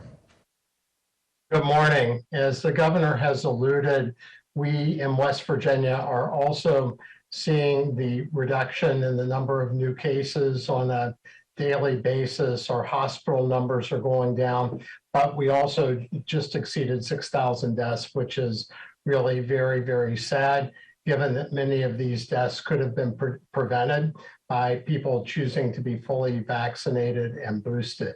As we look at at COVID in the U.S., we also see that hospitalizations are going down in the country. And importantly, we have now started to see the number of average daily deaths go down. We got up as high as about 3/4 of our all-time high, which was in the pre-vaccine days. But the good news is that the death rate from COVID on an average daily, on a weekly average, is going down. In West Virginia, we anticipate that will also be what we experience, but maybe not for a week or two, which is the reason why it's so important for people to choose to be fully vaccinated and to get their third dose if they haven't, particularly if you're over 50 years of age. There is a new monoclonal antibody that has been approved for emergency use authorization by the FDA, a Lilly antibody. And this antibody now is held in reserve if you don't have other treatments. The sotrovimab, which is from GlaxoSmithKline, and the Paxlovid and the remdesivir all are still the preferred treatments if we do catch somebody who is at risk for severe side effects in that 5 days from the beginning of symptoms, which is the reason why it's still important to go ahead and get tested. A study was done in the latter part of 2021, from July to the end of the year in 2021. And the projection is there's about 135,000 excess deaths in our country, which at least in large part was likely due to COVID-19. And this is a way, from a statistics standpoint, you can identify people that may not have chosen to get tested or who may not have reported their tests with the advent of home testing. But that would take us, if that would be accurate, over 1 million people that would have died so far from COVID-19. We're approaching 920,000 now. So again, COVID-19 remains with us. We see the Omicron variant being the dominant variant. We do see the cases and the hospitalizations starting to reduce. Deaths in West Virginia, not quite yet. And really important that people make that decision to protect themselves, particularly the people over 50 years old who are the most vulnerable for severe illness and hospitalization and death. Thank you. All right, thank you, Dr. Marsh. Next, we'll go to retired Major General Jim Hoyer, the director of our Joint Interagency Task Force.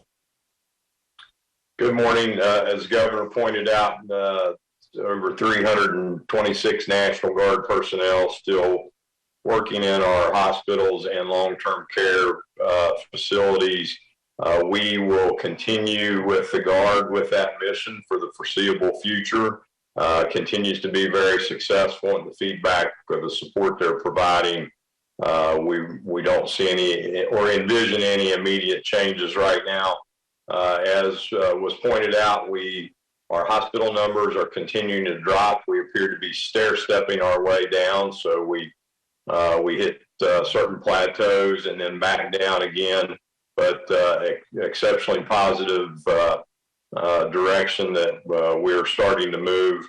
As the governor pointed out, we still slowly but surely continue to hit third shots on those over age 50, and even continue now with some additional first doses in our over age 18 population, and very slow movement going forward with our 5 to 17-year-olds. As Dr. Marsh pointed out, a new antibody is available. We've been notified that the federal government will release 50,000 courses or doses of that new antibody, but we have yet to get an exact number on what we will get. But again, as Dr. Marsh pointed out, it is unique in that it is to be held in reserve as a last resort and use the availability of the other doses first. Thank you very much. All right, thank you, sir. Next, we also have Secretary Bill Crouch and Dr. Ayn Amjad joining us today. We'll now go to questions from members of the media. The first today from Paul Mullen with WCBC. Good morning, everybody. Governor, it's good to know that you're not going to send baby dog off to live with Bette Midler for a week. That would not be good.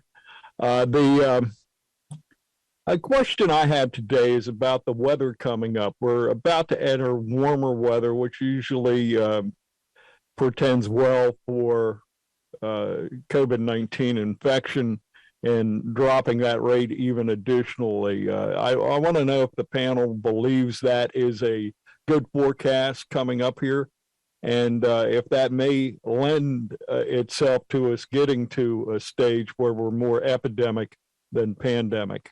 Thank you. I think maybe Dr. Marsh, maybe you could go again, please.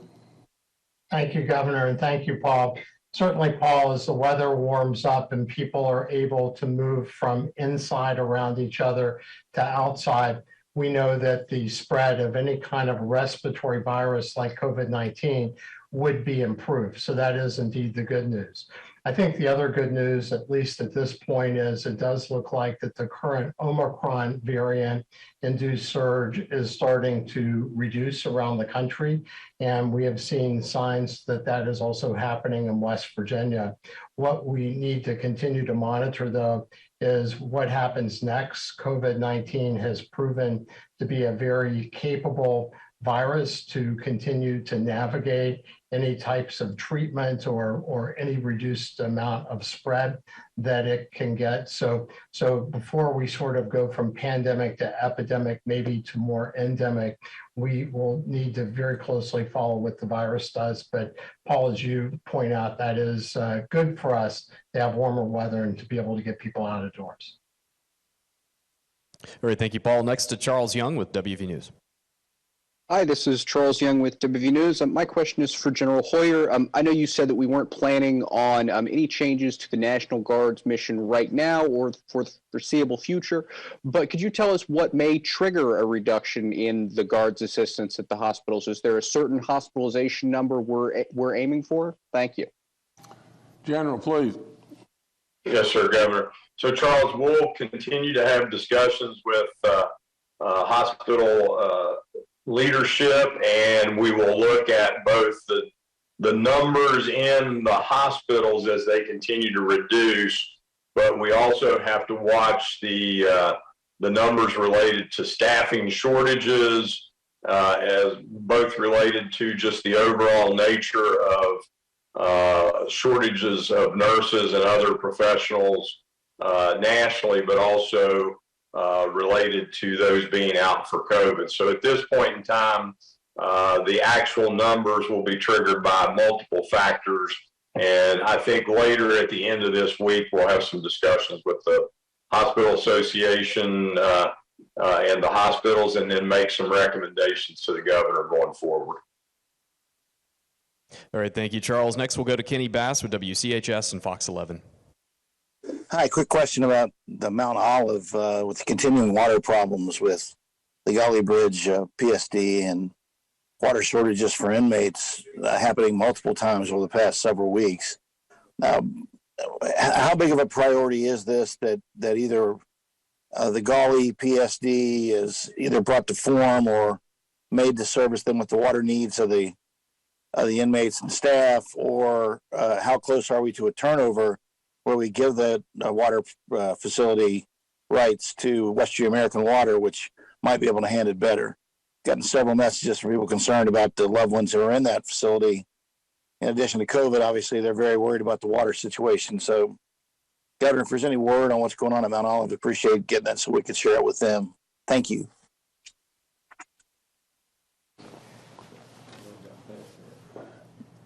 Jordan, are you back to me? Yes, sir. Okay. Well, let me just say this in regard to that. You know, our PSC and DCR are working on this issue, and there are leaks at the local PSDs, but they're being fixed. That's all the information I've got on that.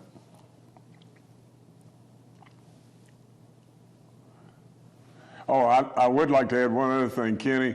I really appreciate the invitation to the performance and everything that you guys were having and everything, and I would have loved to have come and everything, but we just couldn't pull it off. But nevertheless, you know, congratulations again. You know, you know, I do appreciate the invitation. Dr. Amjad, if you could maybe fill in more, you know, on Kenny's question too, please.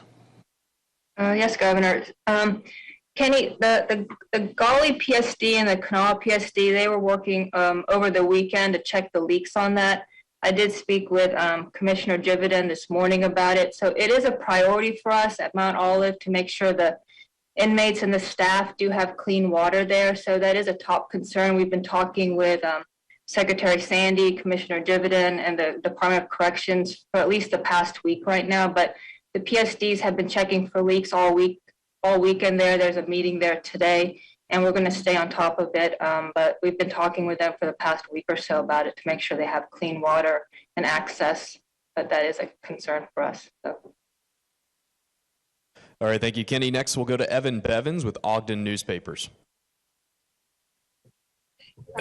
Thank you. I was wondering if Dr. Marsh could elaborate on the new antibody treatment, what makes it different, why it's recommended to be held in reserve.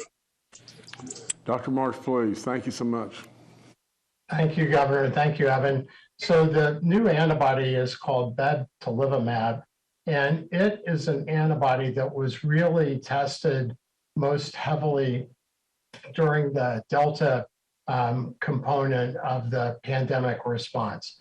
And what it showed during the Delta phase were that people who had risk of more severe consequences when they got the antibody had a reduction in their symptom time, and also they had a reduction in the amount of virus that was present when they measured it in their bloodstream. Since that happened, the antibody does have very good binding characteristics to the Omicron variant as well. And because of the challenges we've had with the production of sotrovimab, which is the antibody made by GSK that showed a 90% reduction in severe consequences and hospitalizations. But because that antibody is in relatively still short supply, the FDA, because of the results of the bebtelovimab, the new antibody related to Delta, and the beneficial binding characteristics and neutralization of the Omicron variant, even though it hasn't been given that clinical trial data with Omicron, the FDA decided to give emergency use authorization, but made it clear that the sotrovimab, the Paxlovid, the remdesivir, the three treatments we had, which is the monoclonal antibody, sotrovimab, the oral pill from Pfizer, Paxlovid, and the antiviral from Gilead, remdesivir, are really the preferable 3 first choices. But if you don't have access to those treatments and you have somebody who's at risk of severe consequences, they did grant the bebtelovimab an EUA, emergency use authorization, to be used if need be. So that's the story on that new monoclonal antibody. All right, thank you, Evan. Governor, I'll turn it back to you. Well, I don't really have anything, additional to say other than, the fact that it's Valentine's Day. And I surely wish everyone a really happy Valentine's Day. And Baby Dog does too, without any question. She loves everybody. And I've said it a million times, but I don't know how there could have ever been a better message. I mean, we pick up stuff a lot of different ways. You market stuff a lot of different ways. But if you'll just look for just a second and look at Baby Dog's face, she makes you smile. It's a pretty unusual face and everything, but she makes you smile. And right on behind all that and everything, really and truly, she, without any question, loves everybody. Doesn't matter their views, doesn't matter their race, doesn't matter anything. She loves everybody. Well, literally, should we not all be exactly that way? I mean, really and truly. And so, Paul, I always really try to pay really close attention. I always do, to everybody's comments and everything people are saying. I did not get what you said, earlier when you were speaking about Baby Dog about something. I think maybe you mentioned warmer weather or whatever like that, and but I didn't get it. And I've got to tell you this though. She loves the snow. I mean, this thing right here loves the snow. But nevertheless, Paul, I surely hope and look forward to warmer, nicer weather. Anyway, that's all I got, everybody. But again, I thank you so much and ask again for your prayers for, my uncle. And I ask you for your prayers in so many ways for 6,023 great West Virginians that we've lost. It's a crying shame, and I hope we absolutely will do everything we possibly can to remember these great people and all the wisdom and all the fun times, all the laughter, all the goodness that they brought us. And so please be with their loved ones. It's really important stuff. Thank you so much.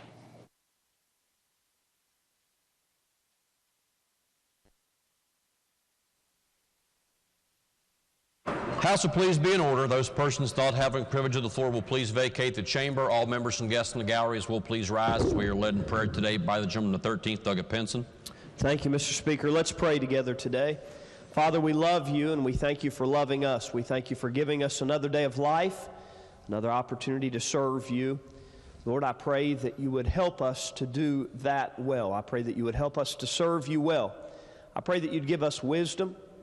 I pray that you would give us discretion. Father, I pray that you would help us to serve the people in our communities and the great people of this state, to serve them well. Father, I pray that you would be with those in this body and throughout the Capitol that are sick and family members that are sick. Lord, you know each of the needs, and Father, we ask that you would be with each one. Lord, I pray today that you would help us to not just have the right position, but Father, I pray you'd help us to have the right disposition as well. And Lord, we ask all this in Jesus Christ's precious and holy name, and amen. All members and guests will please remain standing as we are led in the Pledge of Allegiance today by the gentleman of the 43rd, Delegate Nestor. Please join me in reciting the Pledge of Allegiance to our flag. I pledge allegiance to the flag of the United States of America and to the republic for which it stands, one nation under God, indivisible, with liberty and justice for all. All members and guests may be seated. Reading the journal. Journal of the House of Delegates, Friday, February 11th, 2022. Gentleman 22nd, Doug Jeffries. Mr. Speaker, I ask unanimous consent that the further reading of the journal be dispensed with and that it be approved as having been read. Gentleman 22nd, ask unanimous consent that the further reading of the journal be dispensed with and that it be approved as having been read. Are there objections? There are no objections. Introductions. Introductions. Gentleman the 18th, I got Worrell. Thank you, Mr. Speaker. I have plenty of introductions this morning. We have a multitude of pages here. So if they would stand and then their parents would stand as I name them off. First we have Adithi Balasubramanian, and her father is Balasubramanian Palinappan. Then Dawson Cremines, who's being escorted by his mother, Rebecca Dawson. Jake Hawley, whose mother, Amy Hawley, is here escorting him. Jacob Rodabal, who's also escorted by Amy Hawley. Maggie Holton, her mother, Kim Holton. Miley McCormick and her father, Matt McCormick. And then Vera Davis and her mother, Kimberly McGann. Would the House please make them feel welcome?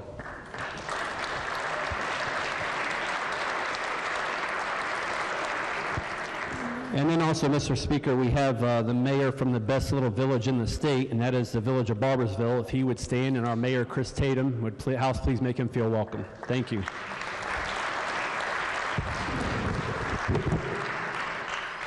Gentleman 35th, Dr. Capito.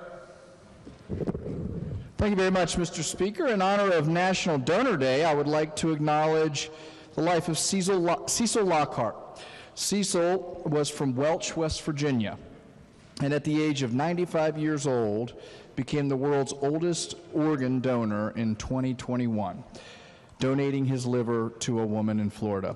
With us today, representing Cecil, is his daughter, Sharon White. Sharon, if you would stand. And also with us today is the president of CORE of the Center for Organ and Recovery Education, Susan Stewart, to bring education to organ procurement here in West Virginia. Ladies and gentlemen, would you please make them feel welcome?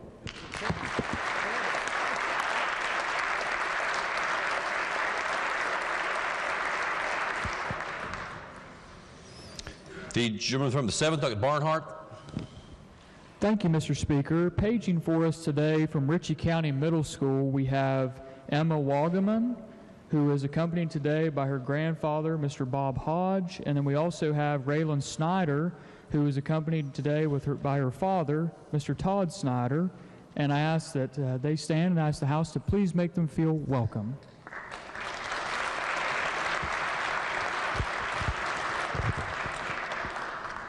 Gentleman 35th, Douglas Scaff. Thank you, Mr. Speaker. On behalf of my colleagues in the 35th, we have a very special page with us today. If he would stand, his name is Braxton Smith from St. Albans High School. He's escorted by his mother, Miss Allison Smith, up there in the gallery, and he is the grandson of Kanawha County Sheriff Rutherford. So let's please make him feel welcome today.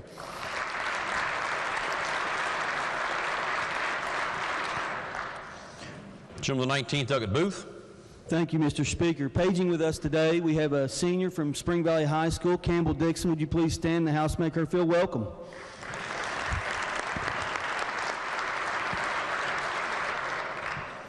Lady 35th, Douglas Young. Thank you, Mr. Speaker. On behalf of my friends from the 35th, we've got a page here today. Her name is Skylar Swain. If she could stand up, she's an 8th grader at Sissonville Middle School, and her mother, Sarah, is accompanying her. If everyone can make her feel welcome.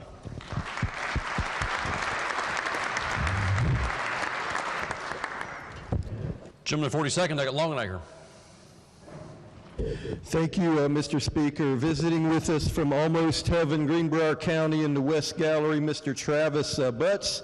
He's the lead coordinator for Seneca Mental Health Services, doing God's work back home for us. Make him feel welcome. Please stand, Mr. Butts.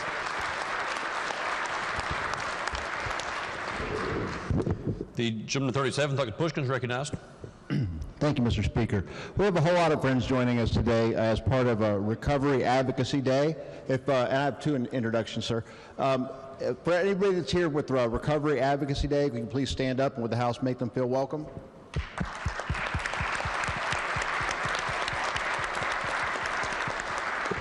And also, as part of Recovery Advocacy Day, in the West Gallery, we are joined by Joanna Vance from Raleigh County, who is also a candidate for House of Delegates.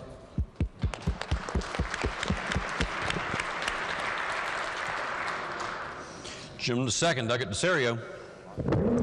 Thank you, Mr. Speaker, and good morning. Joining us today in the South Gallery, just a couple days after we honored our Gold Star families, is a member of the Gold Star family. She's also the one that keeps an eye on me for the other 305 days that I'm not down here. So my wife of almost 38 years and still my Valentine. Sandra, would you help me in making her feel welcome?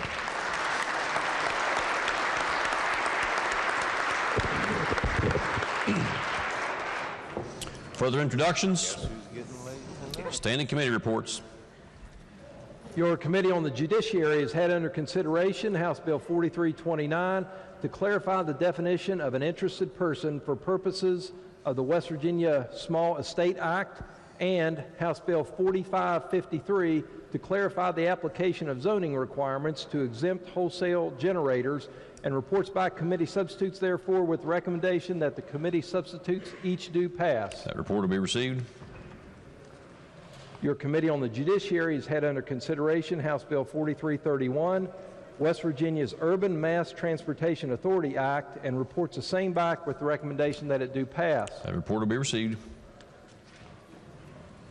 Your Committee on the Judiciary has had under consideration House Bill 4562 relating generally to the suspension and dismissal of school personnel by board and the appeals process, and reports back to committee substitute, therefore, with the recommendation that the committee substitute do pass. That report will be received.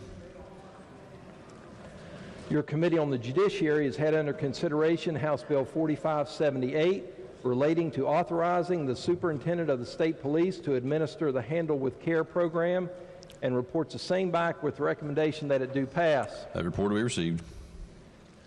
Your Committee on the Judiciary has had under consideration House Joint Resolution 102 clarifying that the policy-making and rulemaking authority of the State Board of Education is subject to legislative review, approval, amendment, or rejection, and reports the same back with the recommendation that it be adopted. That report will be received. Are there further standing committee reports, select committee reports, executive messages, Senate messages? The Clerk of the Senate announces that the Senate has passed the following bills. Committee substitute for Senate Bill 25, updating provisions of Medical Professional Liability Act. That message will be received and the bill will be referred to the Committee on Judiciary. Committee substitute for Senate Bill 505, updating laws on licensure and regulation of money transmitters. That message will be received. The bill will be referred to the Committee on Banking and Insurance and the Committee on Judiciary. Committee substitute for Senate Bill 515, supplementing and amending appropriations of public monies to Department of Administration Public Defender Services. That message will be received and the bill will be referred to the Committee on Finance. Senate Bill 517, expiring funds from unappropriated balance in the State Excess Lottery Revenue Fund. That message will be received and the bill will be referred to the Committee on Finance. Committee substitute for Senate Bill 520, increasing financial penalties for ransomware attacks. That message will be received. The bill will be referred to the Committee on Judiciary. Senate Bill 525, expiring funds from unappropriated balance in lottery net profits. The message will be received and that bill will be referred to the Committee on Finance. The Clerk of the Senate announces that the Senate has adopted the following resolutions. Senate Concurrent Resolution 44, clarifying 1972 Equal Rights Amendment. For what purpose does Gentleman Third Douglas Fluharty seek recognition? Mr. Speaker, on this Valentine's Day, I would move that we lay on the table further action of SCR 44.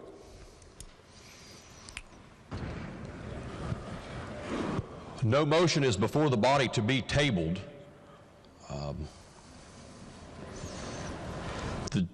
I can move to postpone indefinitely. If the resolution is before the body, the gentleman could move that it be postponed indefinitely. The gentleman could move that the report not be received. I move to reject and the report not be received then. Okay. The gentleman of the third, Douglas Fluharty, moves that the committee, that the Senate message on Senate Concurrent Resolution 44 not be received. This is a debatable question. Is there debate on the motion? Mr. Speaker. Gentleman from the third, Douglas Fluharty is recognized. I would ask that the motion, that the actual resolution be read. That the resolution be read? Yes. Okay, to take up the resolution for immediate consideration would require a vote of the body, and then to have it read would require the action by the clerk. Okay, so the question before the House then is that before that, the gentleman's motion would have to be withdrawn. I would on the reading of it. Well, no, to refuse the committee report. We don't have the resolution before us yet. I would move that we reject the report. Okay, the gentleman has made that motion. Okay, let's make sure we're clarifying that. Yes, the motion before the House is that the committee report be rejected. Or, I'm sorry, the Senate message be rejected. So that all members are clear, the question before the House is the motion that the House reject the Senate message on Senate Concurrent Resolution 44. This is a debatable question. Is there debate on the motion? The gentleman from third is recognized if a gentleman wishes to speak. Thank you, Mr. Speaker. Just Friday, the state of West Virginia made national news for all the wrong reasons again when we wanted to clarify the 1972 Equal Rights Amendment by saying that women should not have equal rights. It's a stain on our state, a stain on our country for us to even be taking this up. Yet here we are today moving this forward in the House. On what day? Valentine's Day. Happy Valentine's Day, West Virginia women. Happy Valentine's Day. The West Virginia Legislature thinks you don't count. That's the message we're sending. That's the message we're sending to our children right here in front of me. It's disgusting. You can have your roses, you can wear your red, but how you act is what's important. The message you send to this country is important. The message you send to our women and children in this state is important. So send the message now that we're not going to play these silly games. We're going to reject further action on this nonsense, and the House is going to stand up for women, finally. Thank you, Mr. Speaker. The gentleman at 66, Douglas Espinosa, is recognized. Thank you, Mr. Speaker.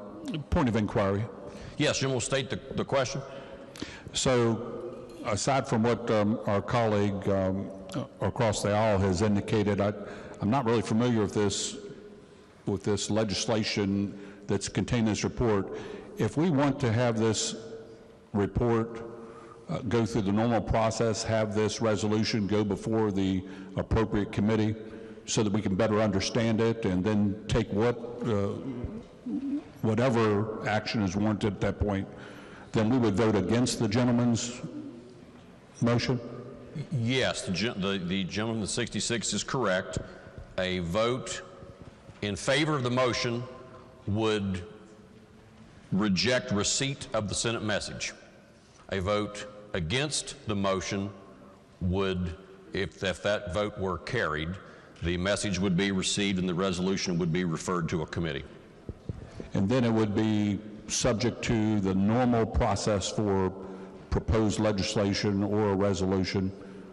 It could be placed on the agenda, it could be debated, normal process. Or not, correct. Or not. Correct. Thank you, Mr. Speaker. The lady in 38, that Graves is recognized. I'd like to speak to the motion. So I agree with much of the intent behind my honorable colleague from the third's statements, in that I also believe in the equal rights of women. And to me, it's almost a little disgusting that in this day and age we still have to even debate the merits of that. Be that as it may, that's not what this resolution is really about at the core.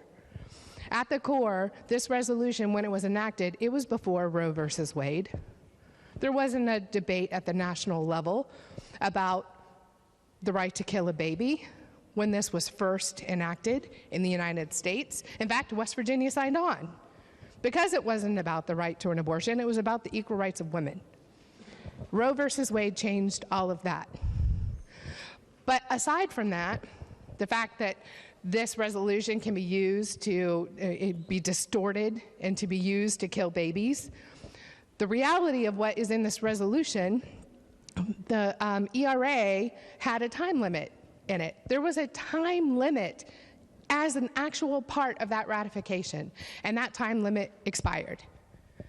So, in my opinion, the gentleman is absolutely correct. We should allow this to go through the committee process and decide if we want to let Nancy Pelosi determine for us that time limits don't matter, if we put time limits in legislation. I happen to think that the way we craft legislation at the federal or the state level, it matters if you put time limits in it, and I think that we should allow it to go through the committee process and not be diverted about what this really is. So I'd like to urge rejection of the honorable gentleman's motion.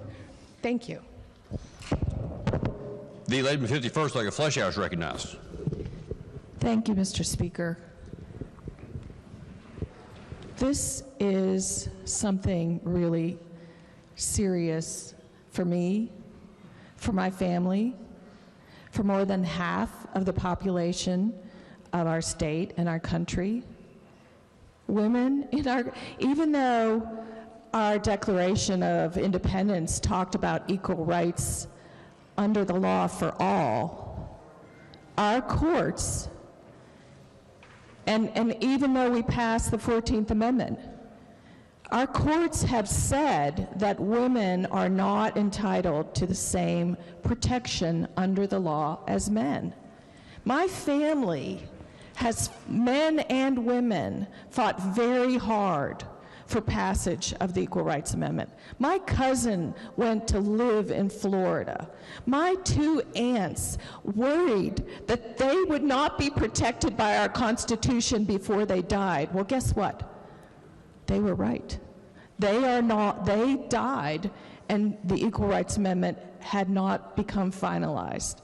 This resolution is a slap in the face to all the people who work for equal rights and who worked for equal rights. This is trying to make a technicality out of something that is basic, that all people, including women, should be treated equally. I support the gentleman's motion. This is a snide, slap, procedural, technical argument. It doesn't have anything to do with Roe v. Wade. This is about equality, and I urge a yes vote. The gentleman in the 43rd, Doug Thompson, is recognized. Thank you, Mr. Speaker.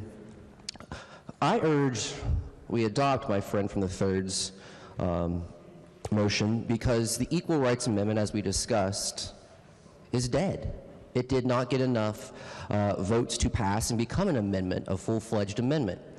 Let's talk about why this amendment was even proposed in the first place, to protect women in regards of divorce, property, employment, wages. Oftentimes, women were looked over in regards to employment if a man applied because, oh, her job should be at home with the children. Wages. Doing the same job, she would make less. However, it did not pass. West Virginia was on the right side of history when it came to this. We were on the right side. So symbolically, what we're doing today is we're symbolically telling the women of this state that we don't think you deserve that, even though it didn't pass. It's a null issue. We're symbolically telling women, you don't matter as much as men. I think the House should take a stand and reject this amendment, or reject this message from the Senate. And let's stand with women on this Valentine's Day. Thank you, Mr. Speaker. The question is Mr. on Speaker. the... Lady 49th, Dr. Summers. Thank you. Over the weekend, I received a message from a Democrat friend of mine, and I think it's very telling. I'm very upset about how the media is portraying Friday's Senate vote as rescinding the state's ratification of the Equal Rights Amendment. I read the text of SCR 44, and all it says is that the state's ratification should be deemed to expire when the amendment did in 1979. I don't believe the extension to 1982 was constitutional, and I've been very angry about the wasteful time that's been spent trying to get states to unconstitutionally ratify the amendment in the last few years. SCR 44 is helpful to stop the misguided effort and uphold the integrity of the amendment process. I'm sorry this is being reported the way it is, and I hope that SCR 44 passes the House. I think that speaks for itself. I urge rejection. Okay, the question before the House is the motion that the House reject the Senate message on Senate Concurrent Resolution 44. Is there discussion on the motion before the chair recognizes the sponsor to close debate on the motion?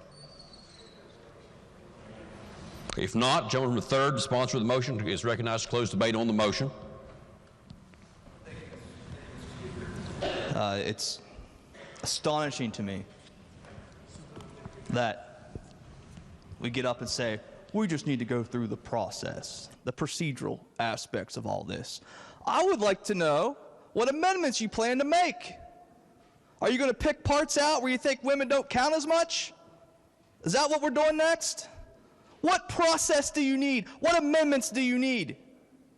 What we need is a message that we're not going to tolerate this crap, that we're not going to play these games, that we'll get back to business that actually helps West Virginians. Further debate committee process. Give me a break. Equality of rights under law shall not be denied or abridged by the United States or by any state on account of sex. What are you confused about? Is that too hard to understand? This is ridiculous. This is why we make national news on a weekly basis under this supermajority, for all the wrong reasons. Stuff like this. We need to go through the process. You need to debate it more. How far back do you want to take this state? Right? How far back do we want to go?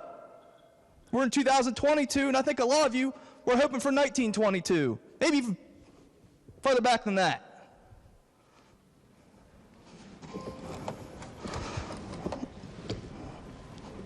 Support my motion. Let's move on and get the business done for the men and women of this state. Let's send a message to the country that we're not going to do this. I ask for the yeas and nays, Mr. Speaker. The question is on the motion that the House reject the committee report, or the Senate message on Senate Concurrent Resolution 44. Roll call vote on the motion is demanded. Is the demand sustained? Demand is sustained. The question is, shall the motion be adopted, which would have the effect of rejecting the Senate message? Those in favor of that motion will vote aye. Those opposed will vote no. The clerk will prepare the machine.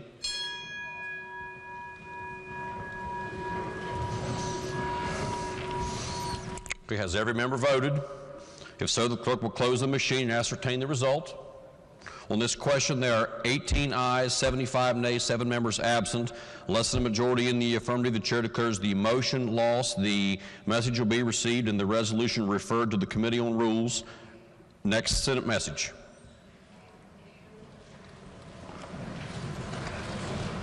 The clerk of the Senate announces that the Senate has refused to concur and requests the House to recede from its title amendment on House Bill 4301, reforming membership requirements of Huntington Park and Recreation District Board.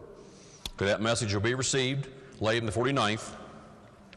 Thank you, Mr. Speaker. I move we recede from our title amendment on House Bill 4301. Okay, the question before the House is the motion that the House recede from the title amendment on House Bill 4301. Is there debate on the motion? Okay, if not, those in favor of adoption of that motion that the House recede from its title amendment on House Bill 4301 will please say aye. Aye. Those opposed will please say no. Okay, the ayes have it. Chair declares that motion adopted. The House has receded from its title amendment on House Bill 4301.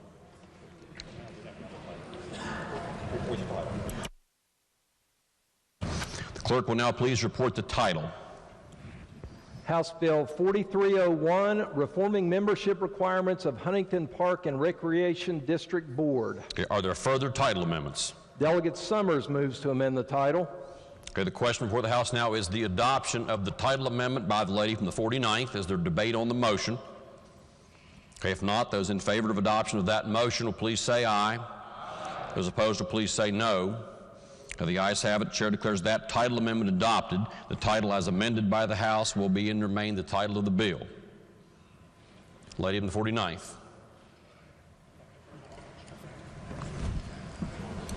Thank you, Mr. Speaker. I move the bill take effect from passage. The question now is on the motion that House Bill 4301 be made effective from passage. Those in favor of that motion will please vote aye. Those opposed will please vote no. The clerk will prepare the machine.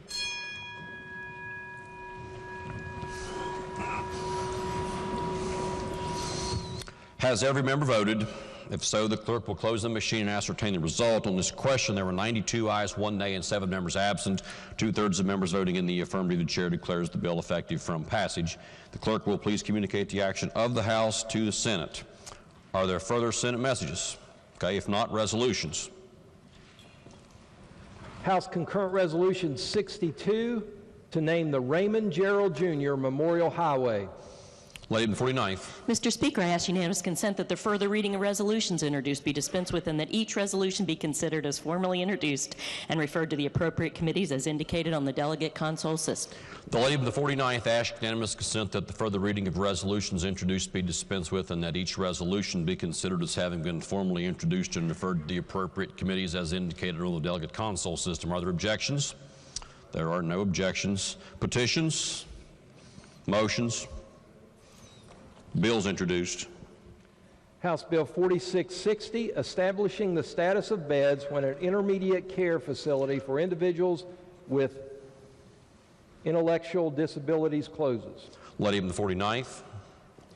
Thank you, Mr. Speaker. I ask unanimous consent that the further reading of bills introduced be dispensed with and each bill be considered as formally introduced and referred to the appropriate committees as indicated on the delegate console system. The lady from the 49th asks unanimous consent that the further reading of bills introduced be dispensed with and that each bill be considered as having been formally introduced and referred to the appropriate committees as indicated on the delegate console system. Are there objections?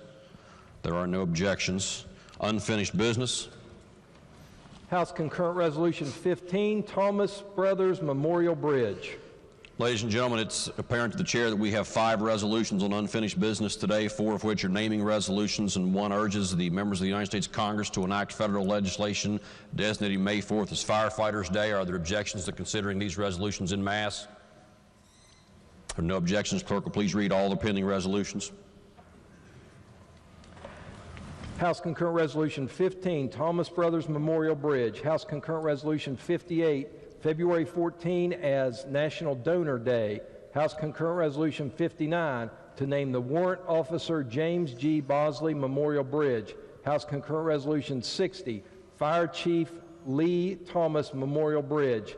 House Resolution 11, urging members of the United States Congress to enact federal legislation designating May 4th as Firefighters Day.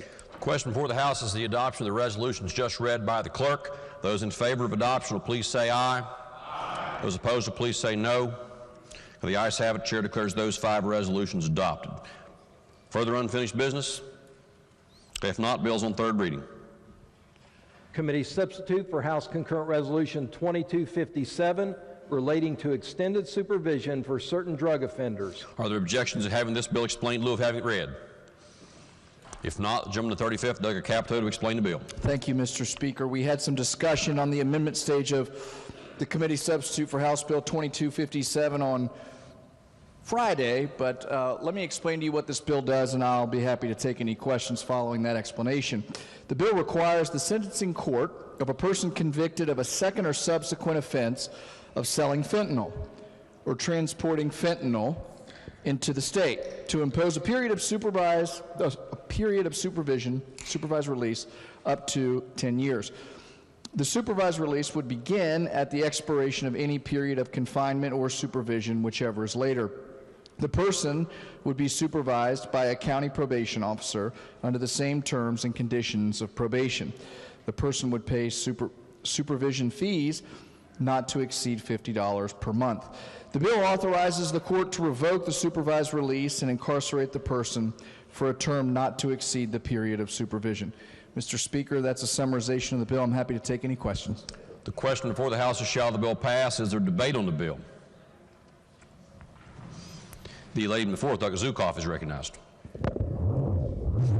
Thank you, Mr. Speaker. Will the chairman yield for a few questions, please? Absolutely. So I just want to make sure I understand this. These are folks, these are the bad guys. I get that. They have been found guilty of and sentenced twice for fentanyl. And when they come out of having served their time, they are going to be, again, required to have 2 years supervised release because they're not eligible for parole, correct? No, so they would come out of whatever the sentence was of incarceration, They would come into parole, and then once parole was completed, the period of extended supervision, if it was a qualifying offense, second offense, as listed out, then it would be up or no less than 6 months.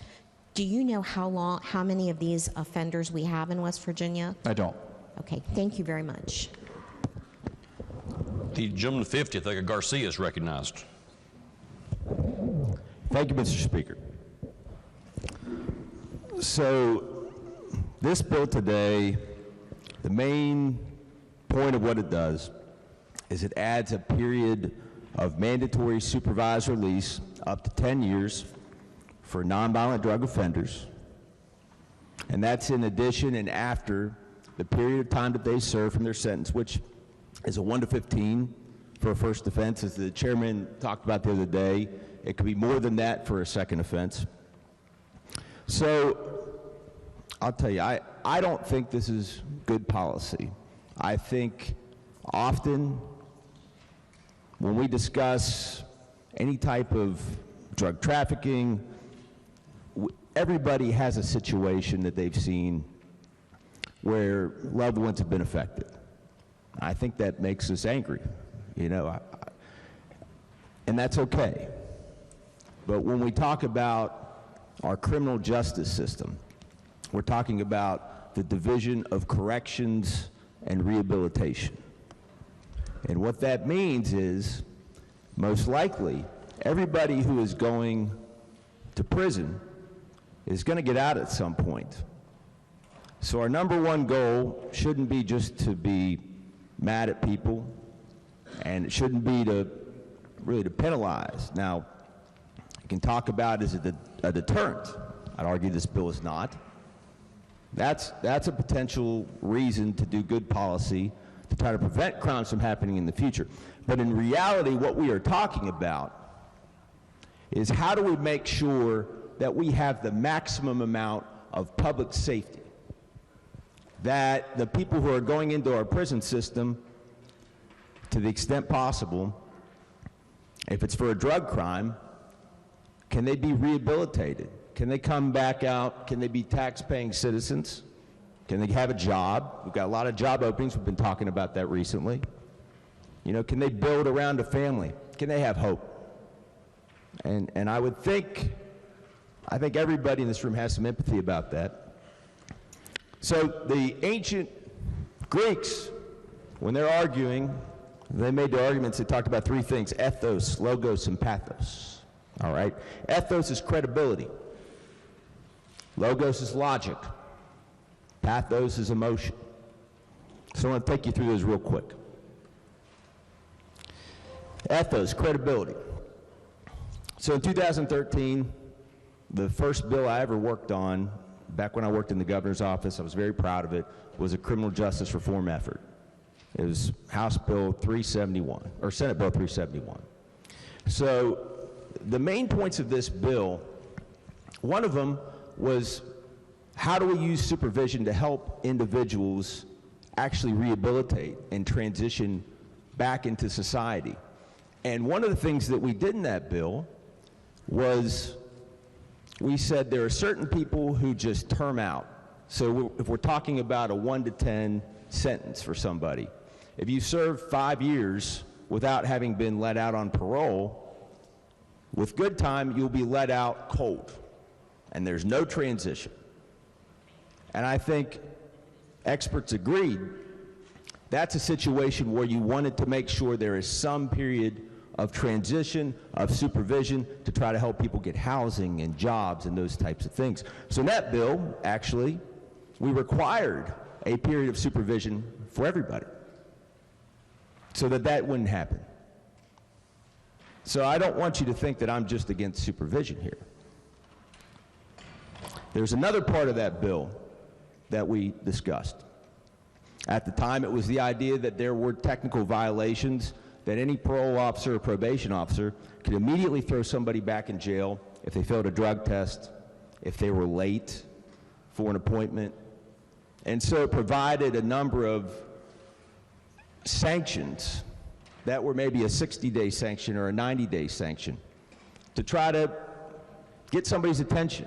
Because we know also that drug offenders happen to fail often before potentially finding the right path. So that was included in that bill. And again, the whole idea was that those were reasons why the prison system was overcrowding at the time. It's still overcrowded. And those are things to try to help give people an opportunity to recover, to get back into society, and to be successful.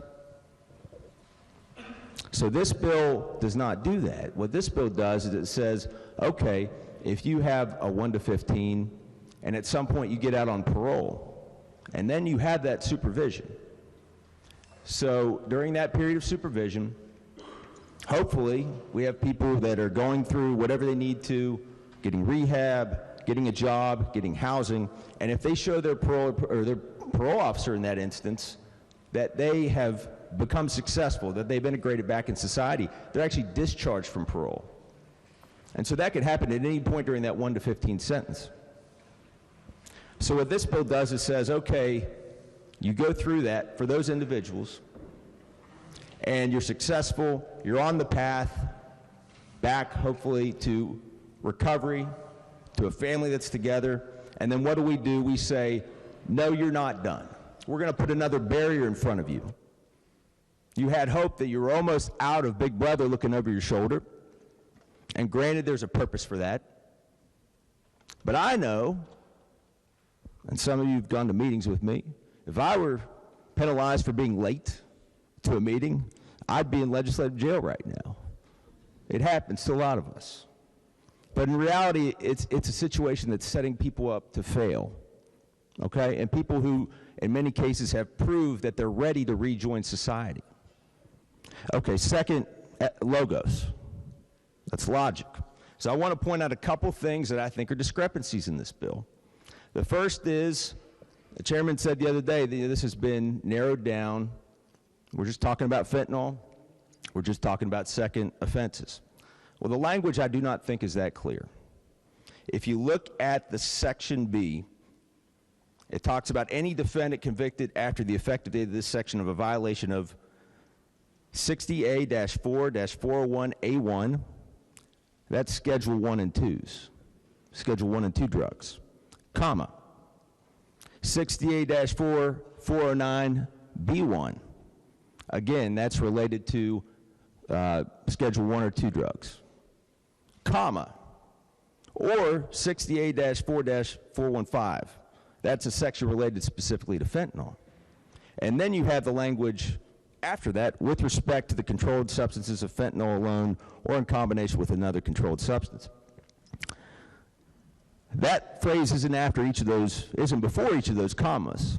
And I think it's very arguable that it only applies to the third one. So that means that this bill is much more broad than just fentanyl. It relates to every Schedule 1 and 2 drug, and that's what you're voting for. I just want to make sure you know that before we vote. Second thing is with respect to second offenses.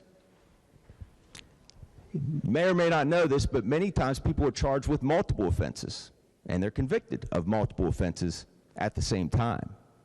So this doesn't necessarily mean somebody has come back. Could be that they were charged and convicted of 2 offenses. That's their second offense, and therefore this section would also apply. So I just wanted to make sure you know what you're voting on. And finally, we get the pathos.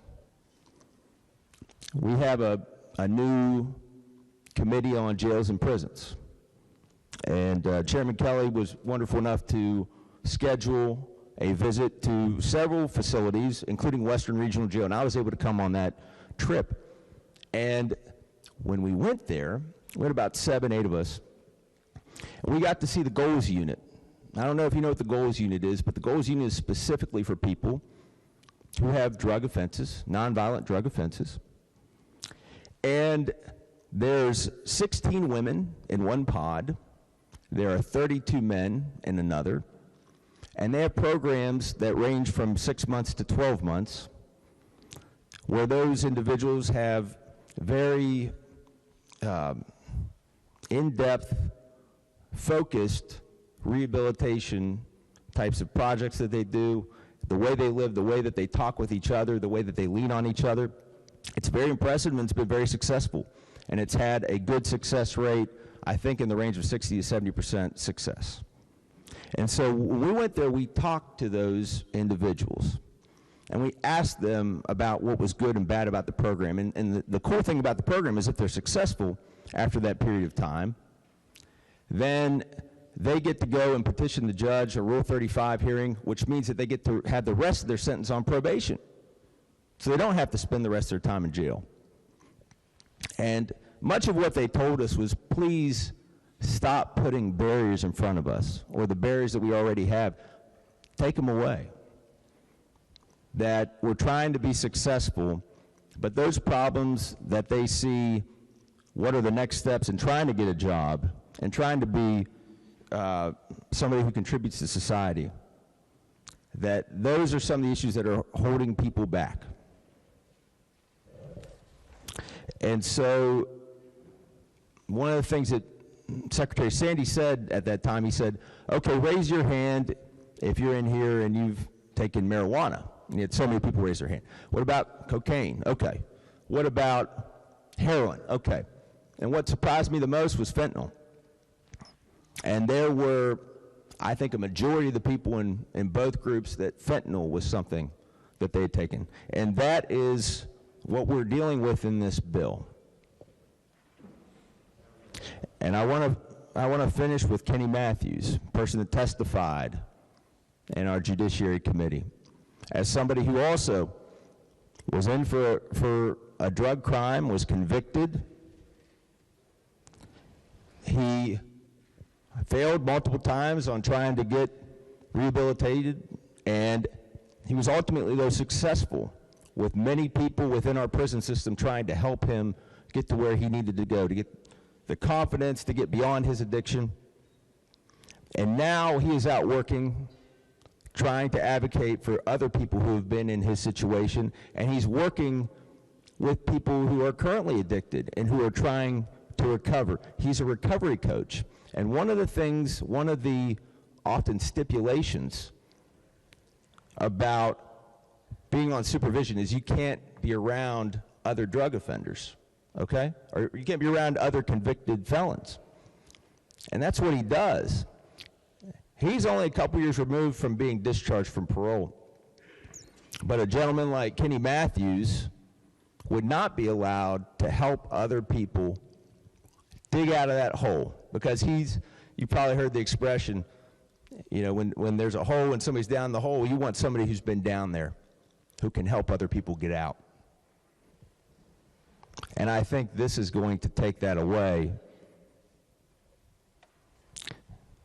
You know, Thucydides was a Greek historian that said, of all the manifestations of power, restraint impresses men the most. And it's not easy to vote against a bill like this when you see the ravages of our drug problem. Restraint impresses men the most. I think it's the right thing to do, because I don't think this works. Thank you, Mr. Speaker. The gentleman, the 29th, Doug Steele, is recognized. Thank you, Mr. Speaker. To address a couple things that were said, I think first and probably the most startling is saying that this goes against nonviolent offenders. We're talking about people who sell fentanyl on multiple occasions in our state.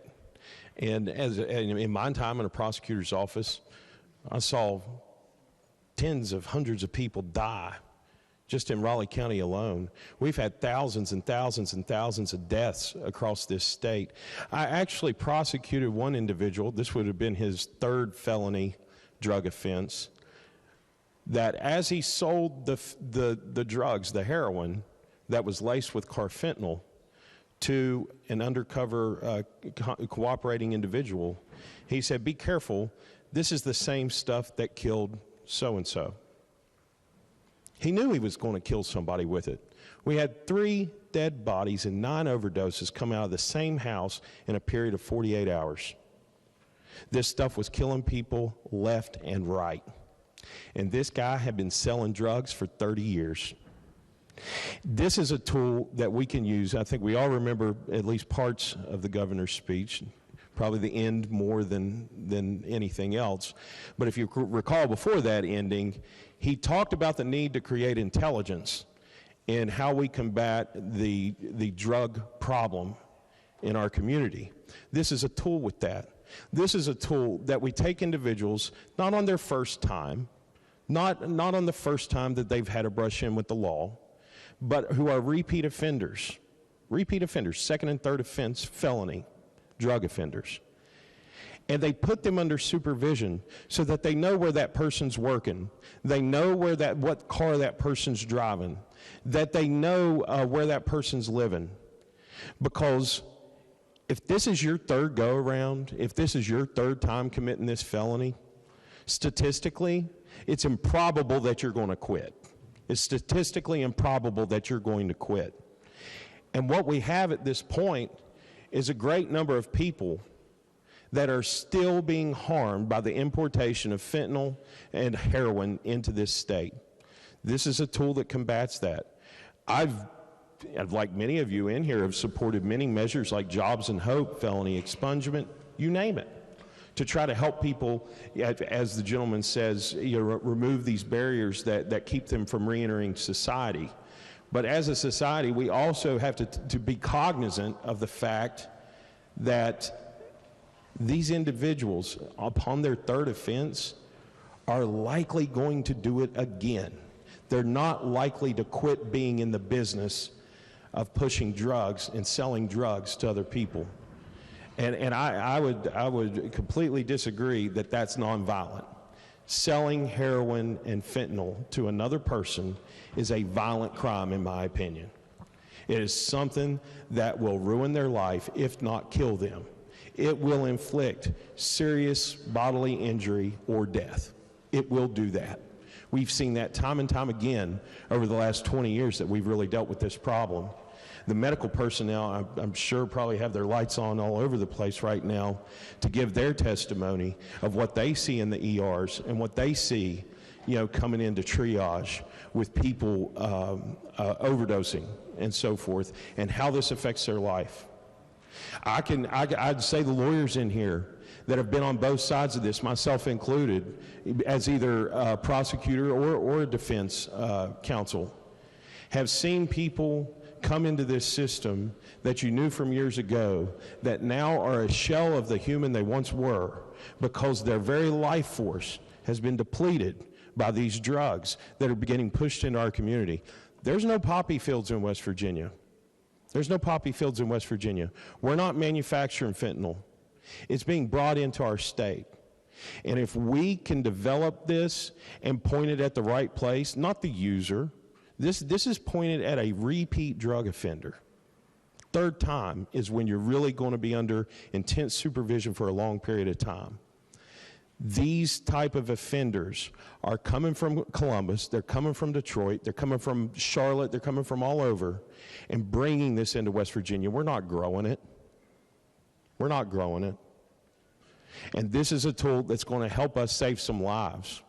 Because that guy that was selling those drugs out of his house, that 9 people overdosed him one day, 3 died. If he had been under closer supervision, we would have known long before it got there that he was already offending. But our law enforcement, they know who these individuals are.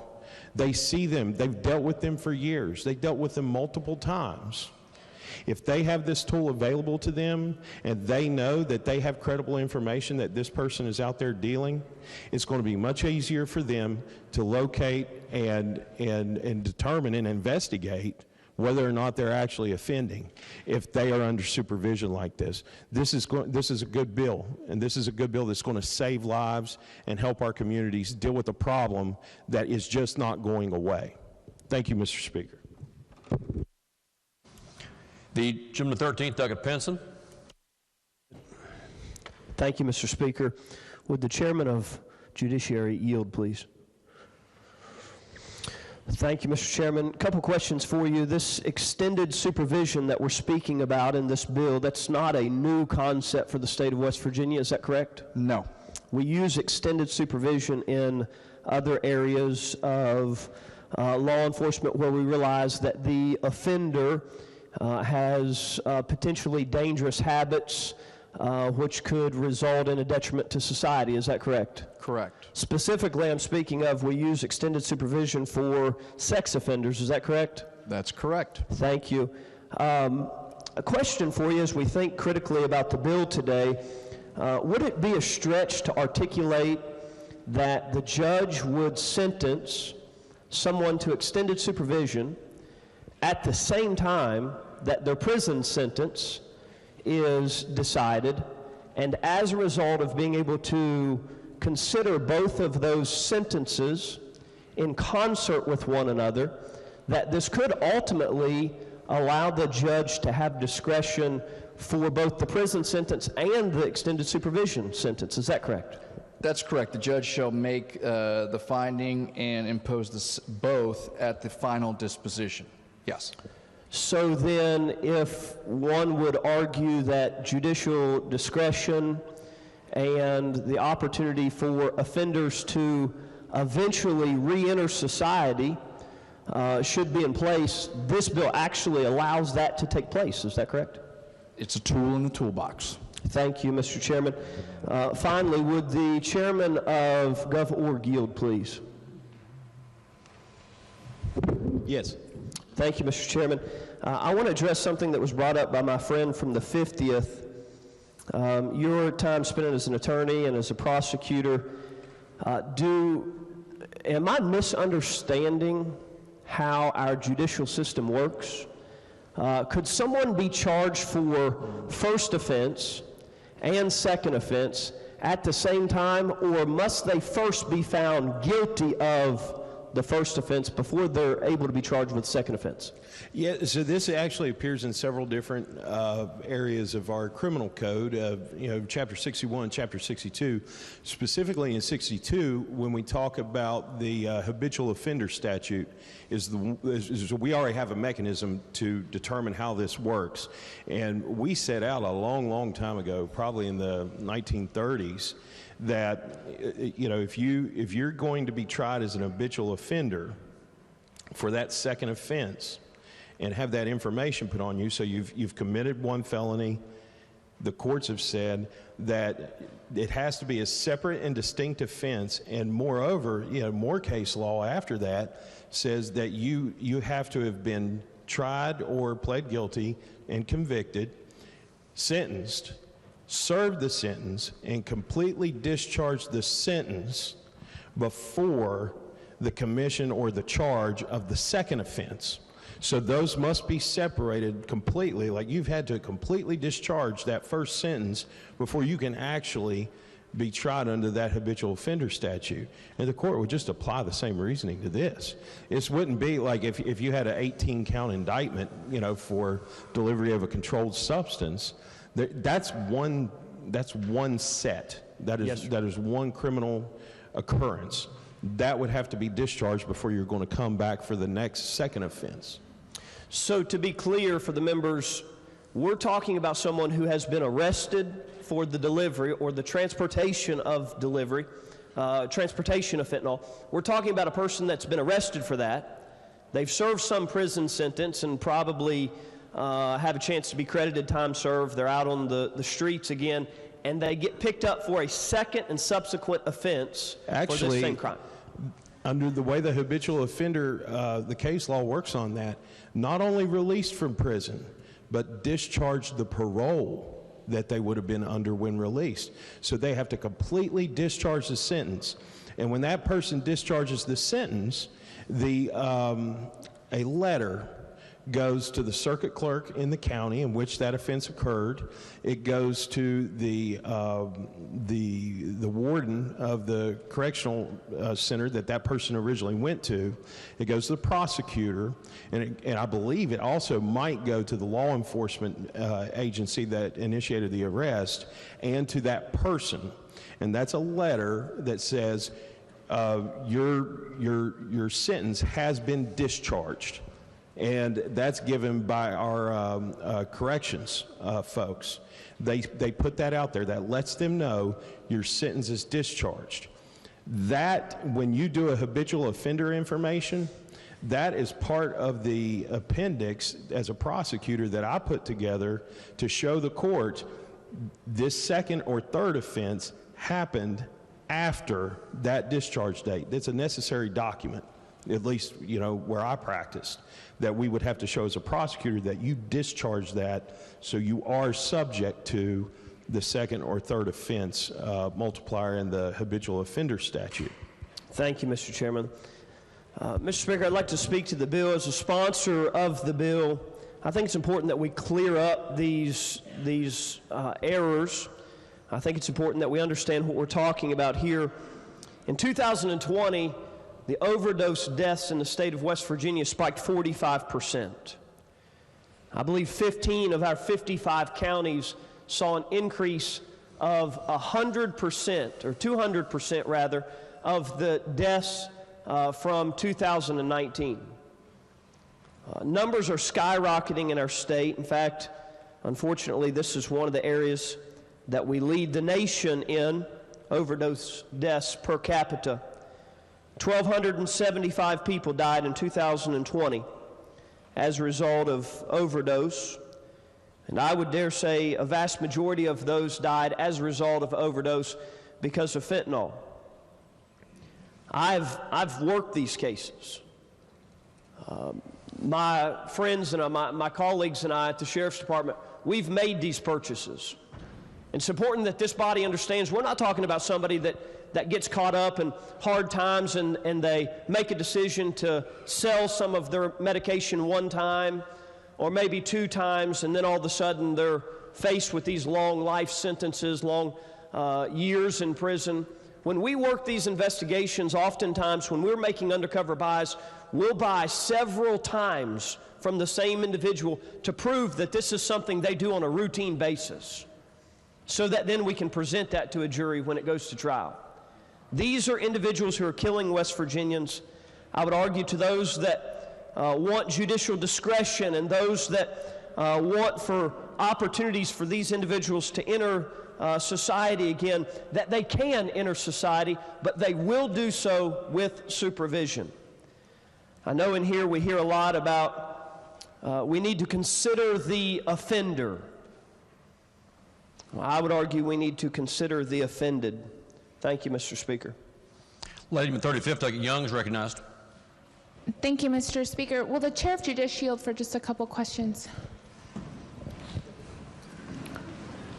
Yes. Thank you, Chairman. I don't know a ton about extended supervision, so could you just walk me through what that looks like in reality? Can someone on extended supervision vote? I tried to read Chapter 3, and I'm not sure it's addressed.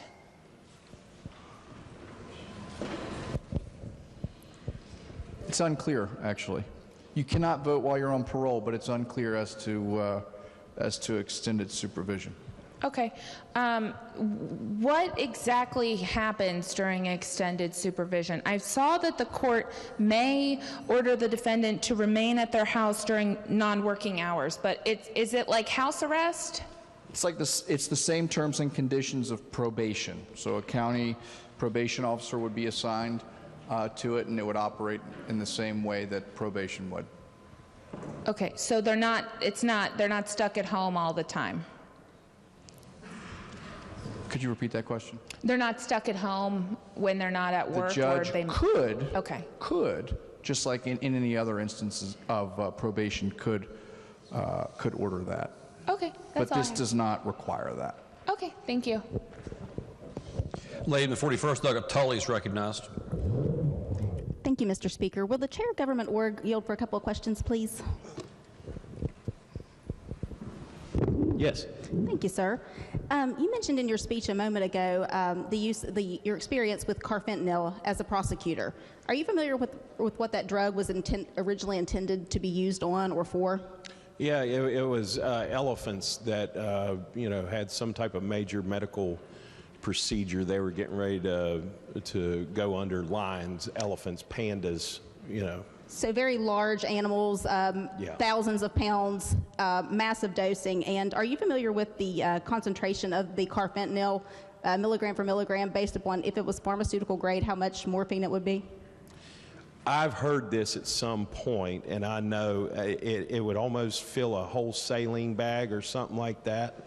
It's about 10,000, it would be milligram for milligram, or it would be about 10,000 times stronger than morphine. So we're talking about somebody that is peddling things on our streets that is 10,000 times the strength of morphine that are selling it on our streets. Is that your understanding, that you've prosecuted? Yes. Okay, thank you. Thank you. Gentleman 37, talking Pushkin is recognized. Yes, thank you, Mr. Speaker. I do think it's a bit fitting that we're having this debate, and I've really been interested in listening to the different perspectives here, and I've been taking it all in and listening to everybody. But I think it's an interesting coincidence that we're talking about this on Recovery Advocacy Day, and this isn't just an abstract idea. And we're joined today by folks in the gallery that at one point could have been directly affected by this. This is not an abstract idea to them. They have real life experience on this. So I hope that as you walked into the chamber today and we're walking through the hallways and visiting the tables of folks who are serving on the front lines in this effort against dangerous drugs, the people who are in the trenches working with people who are just out of prison, some of whom have been in prison themselves. As you talk to them, I hope that you looked at their agenda and their policy suggestions. One on it was to oppose this bill because they know it's bad policy. And I don't think anybody in here wants to eradicate addiction as much as these folks do, as much as I do, as much as all of us do. I don't think anybody in here knows more about how many funerals it has brought to the Mountain State, about the ravages of illicit drug use than these folks here who are working on the front lines. But they know it's bad policy. They know if we pass this, it's not going to affect our overdose rates. It's not going to have, they're not going to have less fentanyl in the state.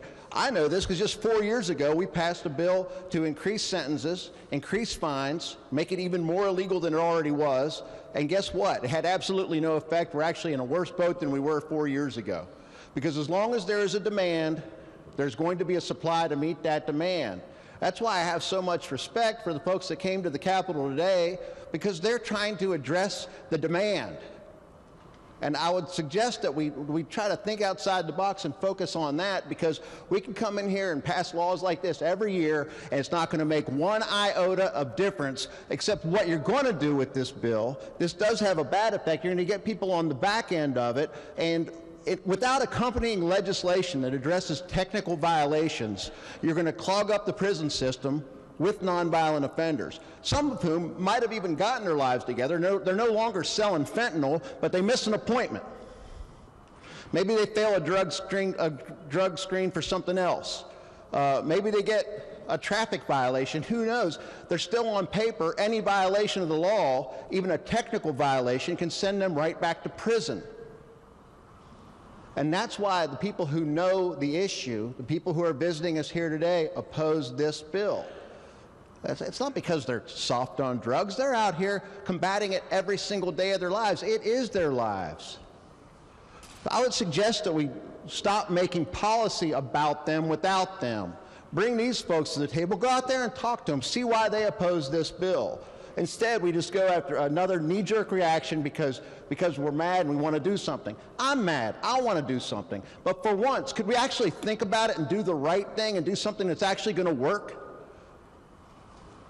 If this passes, if this makes it through both bodies, which is questionable, and it gets signed by the governor, unfortunately, I don't believe it's going to have the effect that we want it to. I don't think it's going to lower the amount of overdose deaths in this state. I don't think it's going to decrease the amount of fentanyl on our streets. I really don't. I think it's going to have an increase in technical violations and clog up our jails and our prisons, and create more barriers to employment, barriers to assimilation. You see, a lot of the folks that are here today, they are also formerly incarcerated people. Some have been found guilty more than once, some twice, some 3 times, and then they got their lives together at some point, and now they are working in the field trying to save other people like them. If they were under this supervision, they wouldn't be allowed to do that. They might be allowed to flip burgers, but they wouldn't be allowed to work in their field. This is going to have a negative effect on the effort against drugs in this state. I suggest that you think about what we're doing. Send this bad piece of legislation to where it needs to go, back in the trash heap, and let's work together on real bipartisan efforts to take a smart approach to the drug problem in this state, because I think we can all agree on this. What we've been doing for the past 80 years, 100 years, however long it's been, hasn't worked. Has the problem got better? It's gotten worse. So think about it and just vote no. The gentleman of 17th, Edward Rohrbach. Thank you, Mr. Speaker. I rise today to point out something probably doesn't need to be pointed out. We're in an absolute crisis, a crisis in the state of West Virginia regarding drugs and particularly fentanyl use. As most of you know, I live in Huntington. I can open up the paper every day, see 2 or 3 obituaries of somebody that's died of drugs. People in the state of West Virginia are tired of this. I do agree with the gentleman that just spoke from Kanawha. What we've been doing is not working. But we are at a point of crisis. So let's look at what the gentleman's bill from Raleigh seeks to do. We're talking about people that have sold not once, not twice, but now they're in trouble for the 3rd time. You know what? Some of these people we're talking about are responsible for filling up the body bags that we're all reading about in our local papers. Now, we talked about recidivism. Well, obviously these folks have been recidivist on selling fentanyl. This bill wouldn't apply to them. The track record's pretty clear. So at what point does this legislature, the leaders of this state, at what point do we want to stand up and say enough is enough and we're going to require some individual responsibility? We're tired of this. And yes, if that means you're going to get supervised more after, I might add, you've sold drugs not once, not twice, but 3 times, and help fill up some of these body bags we're talking about. At what point, ladies and gentlemen, are we going to stand up and say enough is enough? I urge passage of this bill, Mr. Speaker. The gentleman of 16th, Edward Hornbuckle. Thank you, Mr. Speaker. Will the chairman of Judiciary yield for a question? Yes. Yes, sir. Thank you. Was there a fiscal note with this bill? No. All right. Would you agree that it's going to take resources to enact this piece of legislation? Actually, it's possible, given the questioning from the gentleman from the 13th, that it could be neutral or even otherwise. If a judge saw that a sentencing was going to occur on a second sentence with this mechanism in place, the judge may lower the incarcerated sentence and increase the extended supervision, and that could actually wind up saving money to the system. So I can't tell you definitively whether it would raise or lower or keep it steady. Okay. Thank you. Mr. Speaker, may I speak to the bill? Yes, gentleman is recognized. Thank you, Mr. Speaker. Ladies and gentlemen, the question that I just asked the Judiciary Chair about fiscal note, and I believe him and think that he is right. We do not know. It can remain the same. It could go down, or in my thoughts, I think it could go up. I know one of the issues that we have dealt with since all of us have been here, whether you've been elected in the mid-2000s, a couple years ago, or when me and the gentleman from the 3rd came in 2014. Jail bill has been a bit to bear for all of us. And from back home, they all talk about it. And I know this is not technically about the jail physically, but with other people that are watching this, people that are home on supervision, it's going to cost something. And I wasn't even going to rise today. And after hearing the gentleman from the 50th and the 37th, they said everything that I could ever think about saying. And I appreciate you all for that. And the one thing that the gentleman from the 37th talked about was doing it a different way. We have come down here time and time again, and we've raised up the sentences. We've done all these things that they look good. I get it. It's election year, and some of us, this is the only way you can get back. You gotta be tough on crime. I understand that, okay?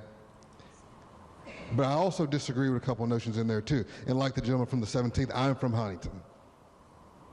I am Huntington. It's my city. I also remember in the early 2000s when we were applying sentences differently. And let me be very, very clear. If you commit a crime, by golly, you got to do the time. There's no free lunch here. I wholeheartedly believe that. We should always apply that. But I remember a time in the early 2000s, I probably talked about this on the House floor before, when the opioids really ratcheted up. Now, I would watch Mercedes-Benz, Acura, BMW, go down the street, and I won't talk about the tags that was on those cars, and go drop off things in the neighborhood, and then go scurry away. And the people that were dealing drugs, again, if you're doing that, you do the crime, you gotta pay the time. They were taking these on the chin and going to prison. And again, if you do something, there's consequences. But there were other people that were never, ever, ever taking the brunt of it. Didn't have to do any responsibility in this whole drug game. Fentanyl, folks, and the chairman of GovOrg, he answered the question correctly. We talked about, for elephants and things like that, but fentanyl is also used end-of-life measures. Fentanyl, one of the leading manufacturers, China.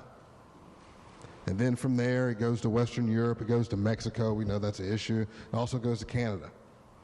And I would suggest if we are really trying to deter these acts, throw the book at the manufacturers and the people that are selling it in wholesale, coming across state lines.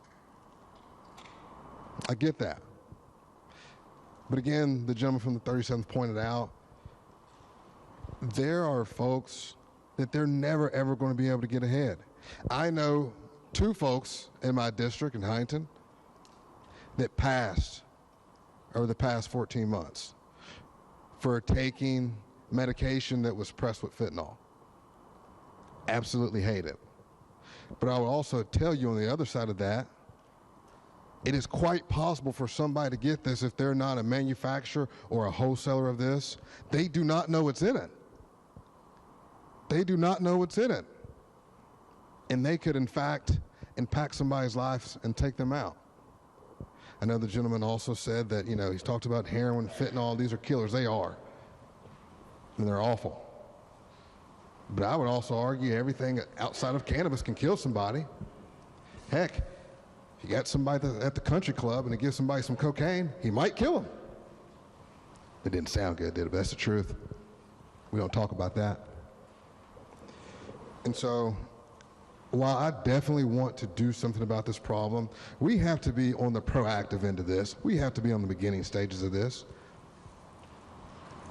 Allowing people the opportunity to redeem themselves, but also making sure that they never get to that point that they want to use those types of drugs that could be laced with fentanyl. But I would also tell you, and this is not comfortable to say, and some people won't say it, we got to make sure that those people that, again, are not the big guy that we all talk about, that person who has sold the drug, the offender, let's make sure they have that opportunity where they don't feel like that's their last thing that they have to do. I think it was at some point last week, somebody, I forget what the bill was, they were talking about, a kid, I think it might have been on the license bill, on having to shovel snow and do all these things that they shouldn't have to do and trying to get to class. I remember when I was in 3rd grade. Had two buddies of mine that their parents were strung out, didn't have anything. They were in 3rd grade selling dope. It's just a harsh reality. And so when we make these laws, I understand the problems that we're dealing with. But I don't think that we give them the due time, the mature thought and reflection to make the best policy. Again, the intent is good here, okay? But the way it will be applied, and it's going to adversely affect a lot of our population without giving them the opportunity to succeed and to get to prosperity. And so I regretfully, and again, I appreciate the sponsors for the thought and the intent, but I regretfully would have to oppose this and would encourage you to do the same. Thank you, Mr. Speaker. The gentleman to 36, Dr. Pritt. Thank you, Mr. Speaker. Would the Chair of Judiciary yield? Yes. Just a few questions here. Just to clarify now, this bill would apply, and this act would apply to second offense, right? Correct. Okay. And I think the gentleman from the 50th raised this point. Based on the wording of the bill, it does not apply to just fentanyl. It applies to second offense for, I believe, Schedule II narcotics. Is that right? That's incorrect. It's incorrect? That's incorrect. Okay. All right. Just wanted to clarify on that point. Thank you. The question before the House is, shall the bill pass? Is there further debate on the bill? Gentleman to 36, Doggett Rowe. Thank you, Mr. Speaker. If the gentleman from Kanawha would help me with this statute. I've been looking at the code sections that refer to convictions, and there are three there. One is I'm on page 3, line 41. I believe that's right.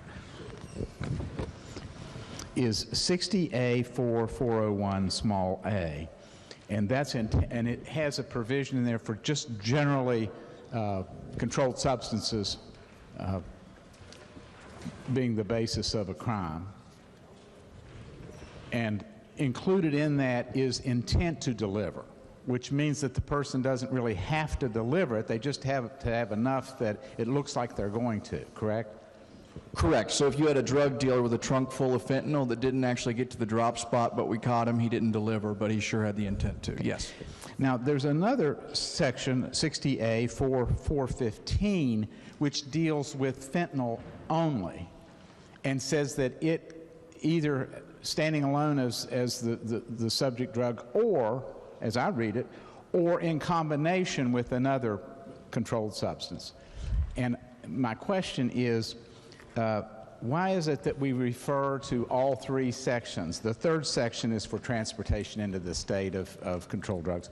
But I don't understand why we include all three sections there when it seems that if we just referred to the fentanyl section, we would cover the intent of the bill. Because you could be charged with any of the three of those if fentanyl was involved. I think what we're saying is if you get charged with any of the first two where fentanyl is present, then you could be charged under this bill or under this piece of legislation. But again, there's no requirement under the first section for actual delivery of the substance. It merely means that it says that with intent to deliver, which I think is used in a lot of these criminal prosecutions to be just a quantity sufficient to indicate that a sale may be present. Or yes, intended. that section of code outlines the elements taken into consideration for that balancing test to determine if intent was present. So a conviction 1 or 2 under this statute would not require the delivery of fentanyl. The delivery? Merely intent. Only the intent to deliver, correct? To deliver fentanyl? Yes. Yes. Okay. Because in the statute, as I read it, there's the requirement that fentanyl's got to be involved in conviction 1 and 2, or just 2? 1 and 2.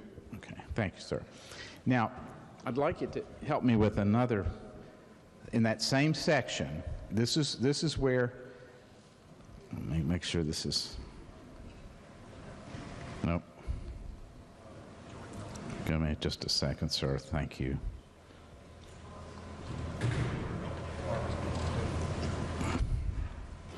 It's the section that refers to commutation, and I'm not finding it in my, do you see that? It's in the section where the judge can revoke and impose the incarceration term. Yes, and it's lines 48 and 49 on page 3. Now, as I understand this section, if the person is on supervised release and they somehow violate a condition of that, it doesn't have to be delivery of fentanyl at all, correct? It's a violation of a condition of the supervised release. Oh, so you're talking about once this individual has begun the extended supervision? Yeah. Yes, sir. In other words, he's got one conviction that has to have fentanyl in some way involved. Second conviction, some way fentanyl involved, as I understand your explanation. And then on supervised release. And then this section refers to revocation of release and incarceration.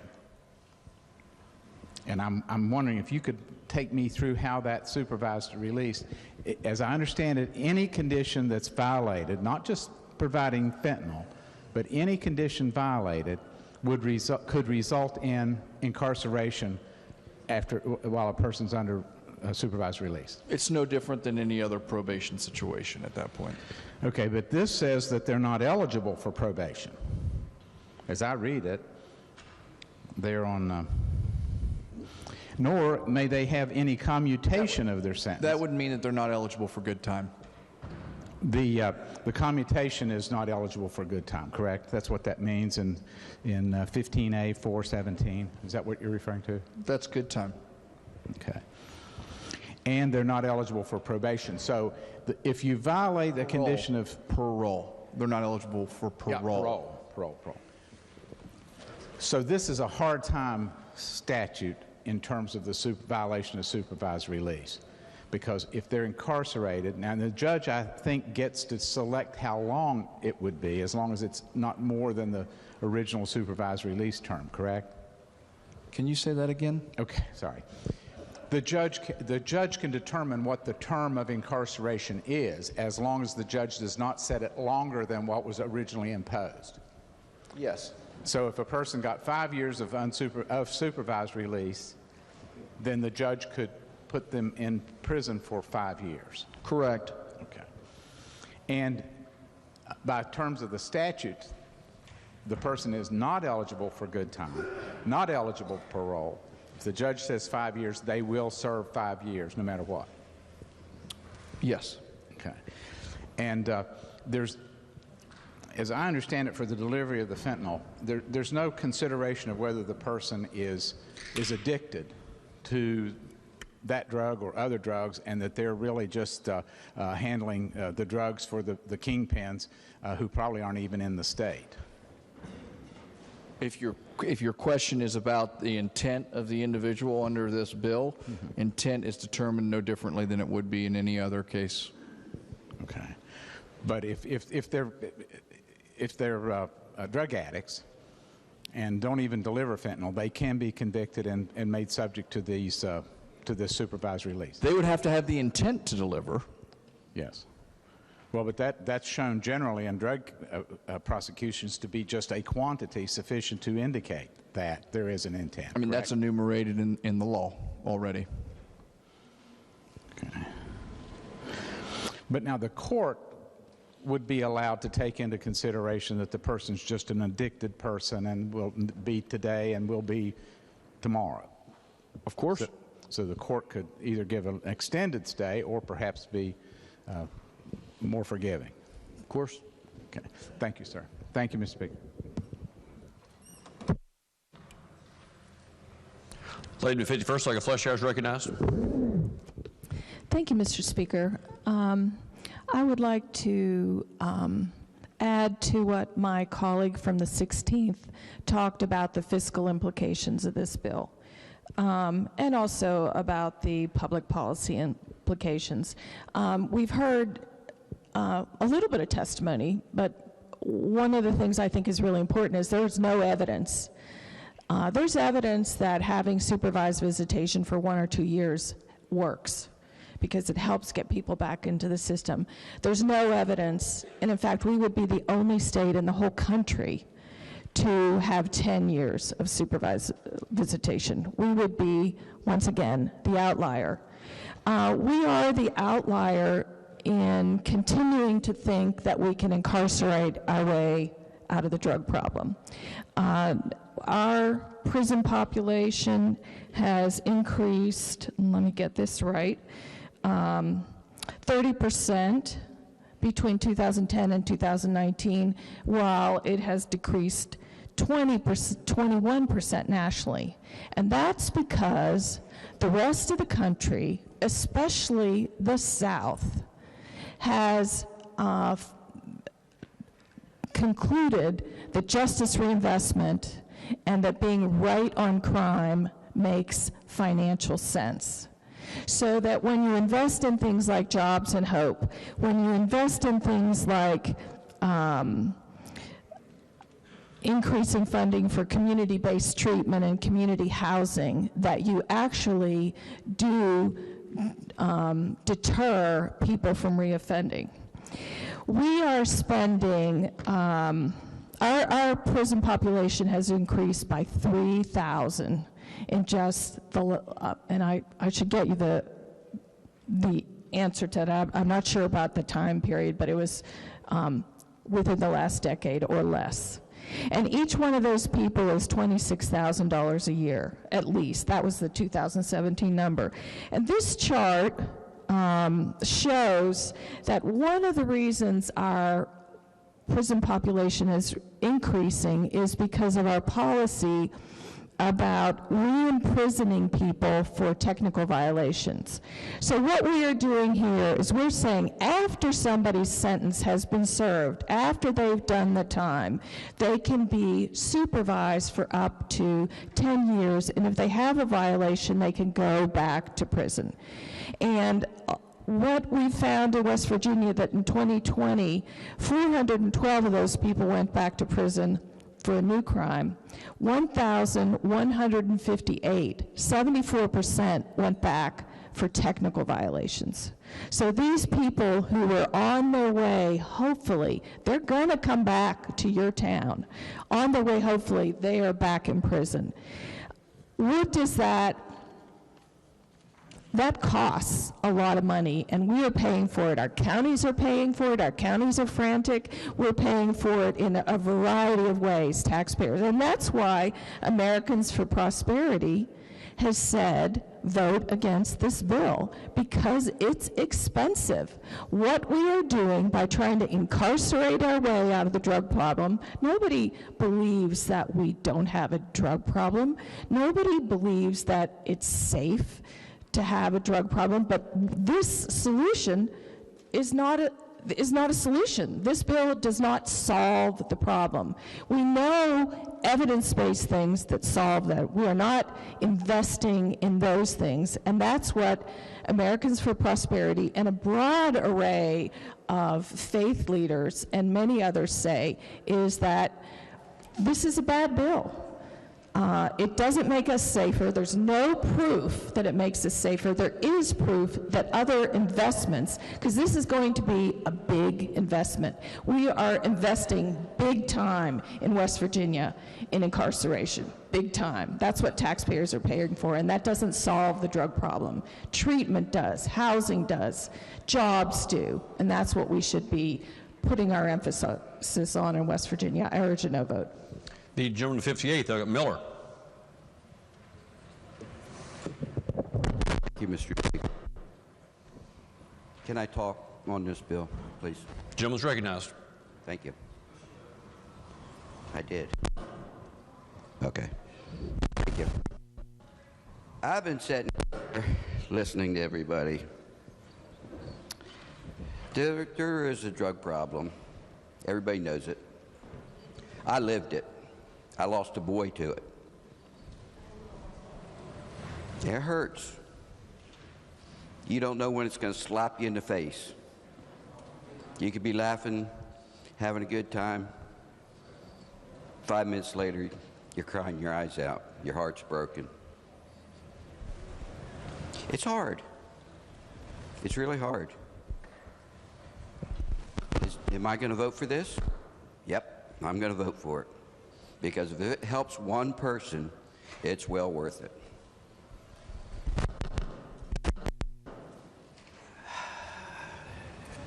It's so easy to get drugs. My boy was smart. He was very smart. He could talk to you. If you were doing drugs, he'd be able to tell you. If you were a cop, he'd be able to tell you. This bill, I think, is a good bill. Does it need work? They all need work. But if it helps one person, like I said before, it's well worth it. I knew I had to stand up here and say something.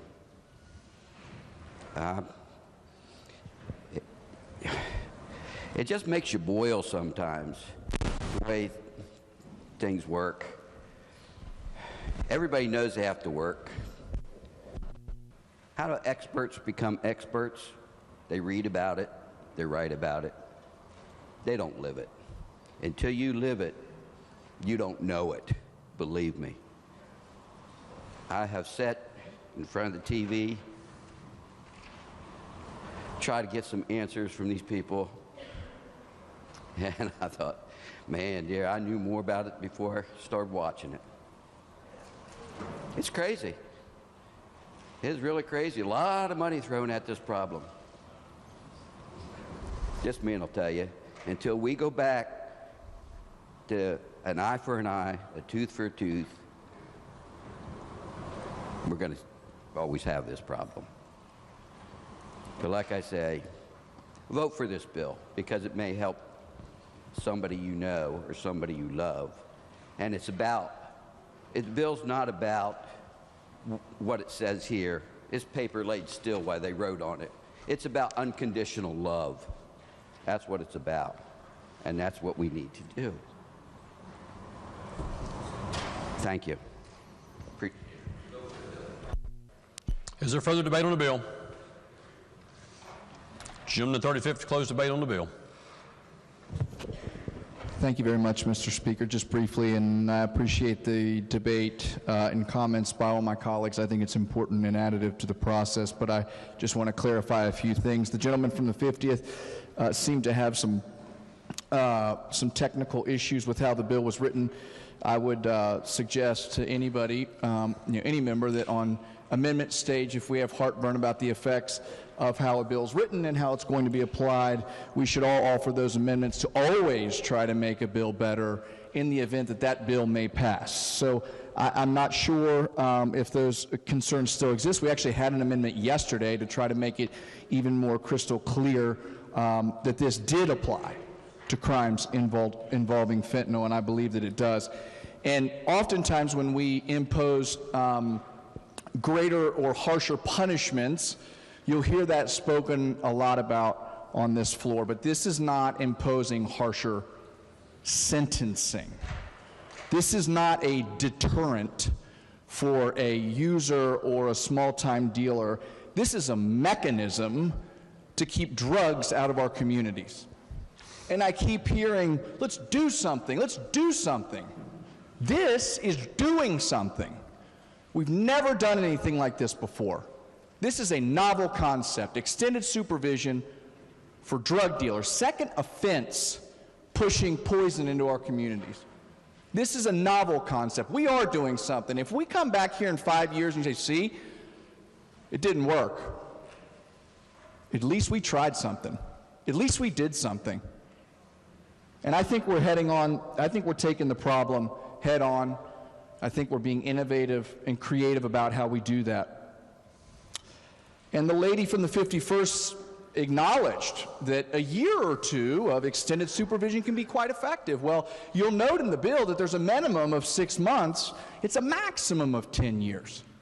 It's a maximum of 10 years. If you have a drug kingpin and the judge sees that he has somebody or she has someone in front of them that's repeated and the circumstances show that there's a tie or a connection to a more serious situation, sure.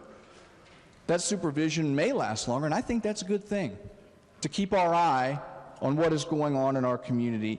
And does it cost anything? You know, the answer, as I answered on the floor, I don't know.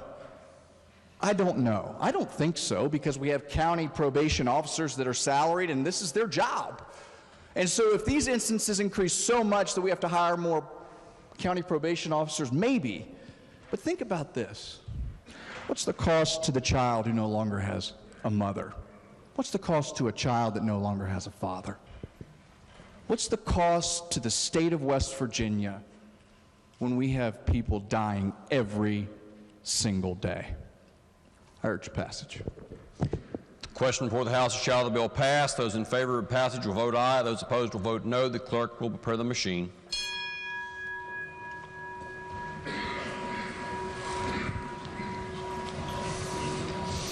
Has every member voted? If so, the clerk will close the machine and ascertain the result on this question. There are 76 ayes, 17 nays, and 7 members absent. Majority of members having voted in the affirmative, the chair declares that bill passed. The clerk will please report the title. Committee substitute for House Bill 2257 relating to extended supervision for certain drug offenders. Are there amendments to the title? If not, the title as read by the clerk will be and remain the title of the bill. The clerk will please communicate the action of the House to the Senate. Are there further bills on third reading? If not, bills on second reading. Committee substitute for House Bill 2598 modifying the inspection requirements and the definition of an above-ground storage tank. Are there amendments? Delegate Kelly moves to amend the bill on page 11, section 6, on line 21, following the N, by inserting the words that are located in a zone of critical concern, and on page 11, section 6, on line 23, following the N by inserting the words that are located in a zone of critical concern. The question before the House is the adoption of the amendment. Is there debate on the amendment? Gentleman the 10th, Delegate Kelly. Thank you, Mr. Speaker. This amendment is being offered at the request of the DEP. It is a technical clarification and more positively identifies the tanks governed by the new language. I urge adoption of the amendment. Gentleman the 51st, Delegate Hansen is recognized. Thank you, Mr. Speaker. This amendment specifically refers to the zone of critical concern, which is the area upstream from drinking water intakes, but very close to drinking water intakes. It's the area where we need to be the most careful in terms of preventing spills from above ground storage tanks. I wanted to remind the members that when the Above Ground Storage Tank Act passed the legislature in 2014, it was unanimous in the House and the Senate. But little by little since then, the legislature has chipped away at that act. And the tanks that I'm concerned about that are the subject of this amendment are the waste tanks associated with oil and gas operations. Many of them hold brine, but in the testimony we heard before the committee, most of them hold crude oil and other substances in combination with the brine. And crude oil has some very toxic substances in it. You may recall remarks on the floor given by my friend from the 26th last year when a similar bill was up for passage, talking about the benzene and the toluene and other components of crude oil that are toxic to humans in very small quantities. That's what this amendment is about. It's about weakening regulations for those oil and gas waste tanks that are closest to and upstream from our drinking water sources. So for that reason, I'm opposing this amendment. Thank you, Mr. Speaker. So further debate on the amendment. The question again is on the adoption of the amendment. Those in favor of adoption of the amendment will please say aye. Aye. Those opposed will please say no. Ayes appear to have it. The ayes have it. Chair declares that amendment adopted. Are there further amendments? If not, the bill will be advanced to third reading. Next bill on second reading. Committee substitute for House Bill 3122 relating to the establishment and operation of regional water, wastewater, and stormwater authorities. Are there amendments? If not, the bill will be advanced. Committee substitute for House Bill 4004 relating to limiting an abortion to 15 weeks gestation. Lady in the 49th. Thank you, Mr. Speaker. I ask unanimous consent to advance the bill to third reading with the amendment pending. Are there objections? No objections are heard. The bill will be so advanced. Next bill on second reading. Committee substitute for House Bill 4005 relating to fetal body parts. Laid in the 49th. Thank you, Mr. Speaker. I ask unanimous consent to advance the bill to third reading with the right to amend. Are there objections? No objections are heard. The bill will be so advanced. Next bill on second reading. Committee substitute for House Bill 4008 relating to Higher Education Policy Commission funding formula. Are there amendments? If not, the bill will be advanced. Committee substitute for House Bill 4087 allowing variance in state fire code for certain buildings used solely for emergency equipment storage. Are there amendments? If not, the bill will be advanced. Committee substitute for House Bill 4126 authorizing certain agencies of the Department of Health and Human Resources to promulgate legislative rules. Are there amendments? If not, the bill will be advanced. Committee substitute for House Bill 4262 relating to licensure for polygraph examiners. Laid in the 49th. Thank you, Mr. Speaker. I ask unanimous consent to postpone action one day. Are there objections? No objections are heard. Action will be postponed one day. Next bill on second reading. Committee substitute for House Bill 4282 relating to establishing next generation 911 services in this state. Are there amendments? If not, the bill will be advanced.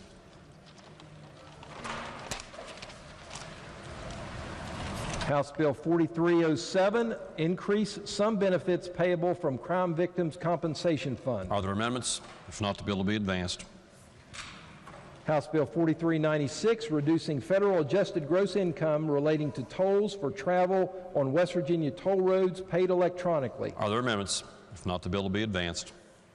House Bill 4410, specifying allocation, apportionment, and treatment of income of flow-through entities. Are there amendments? If not, the bill will be advanced. Committee substitute for House Bill 4418 relating to the Small Business Supplier Certification Assistance Program. Are there amendments? If not, the bill will be advanced. Committee substitute for House Bill 4461 relating to the consolidation of all administrative fees collected by the agency into the existing Tax Administration Services Fund. Are there amendments? If not, the bill will be advanced. Committee substitute for House Bill 4484 declaring certain claims against agencies of the state to be moral obligations of the state. Are there amendments? If not, the bill will be advanced. Are there further bills on second reading? If not, bills on first reading. Committee substitute for House Bill 4002 creating the Certified Sites and Development Readiness Program. The bill will be advanced. Committee substitute for House Bill 4025 providing exemption to severance tax for severing rare earth elements and other critical minerals. Laid in the 49th. Thank you, Mr. Speaker. I ask unanimous consent to postpone action one day. Are there objections? No objections are heard. Action will be postponed one day. Next bill on first reading. Committee substitute for House Bill 4259 creating the West Virginia Small Business Jumpstart Act. The bill will be advanced.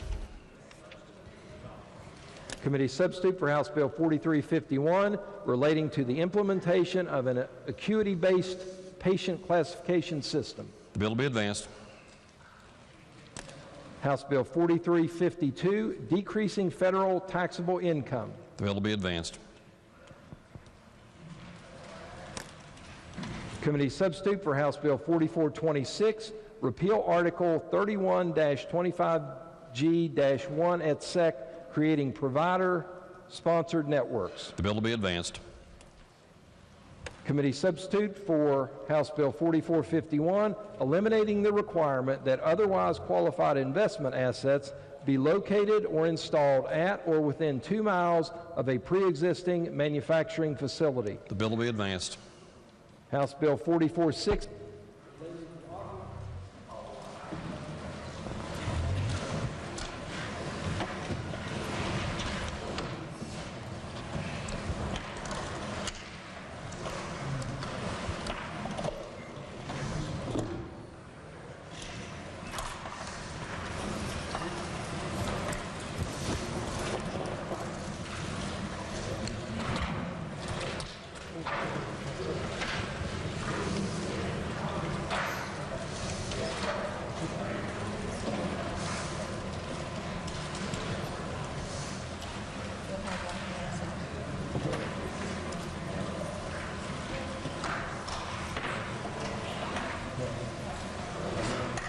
Test. All right, there we go.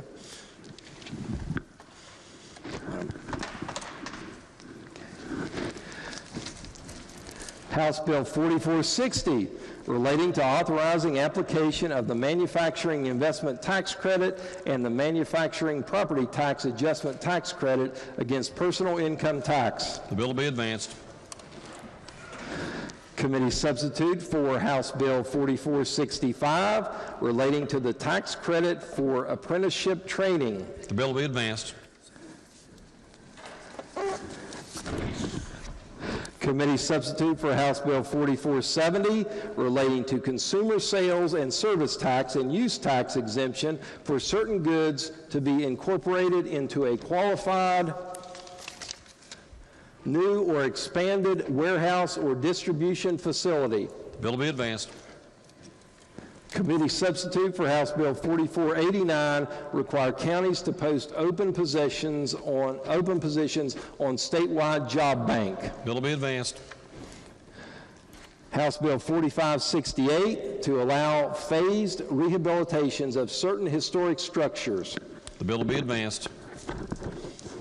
Leaves of absence, lady from the 49th. Thank you, Mr. Wait, chair's advisor, maybe more bills. And more water.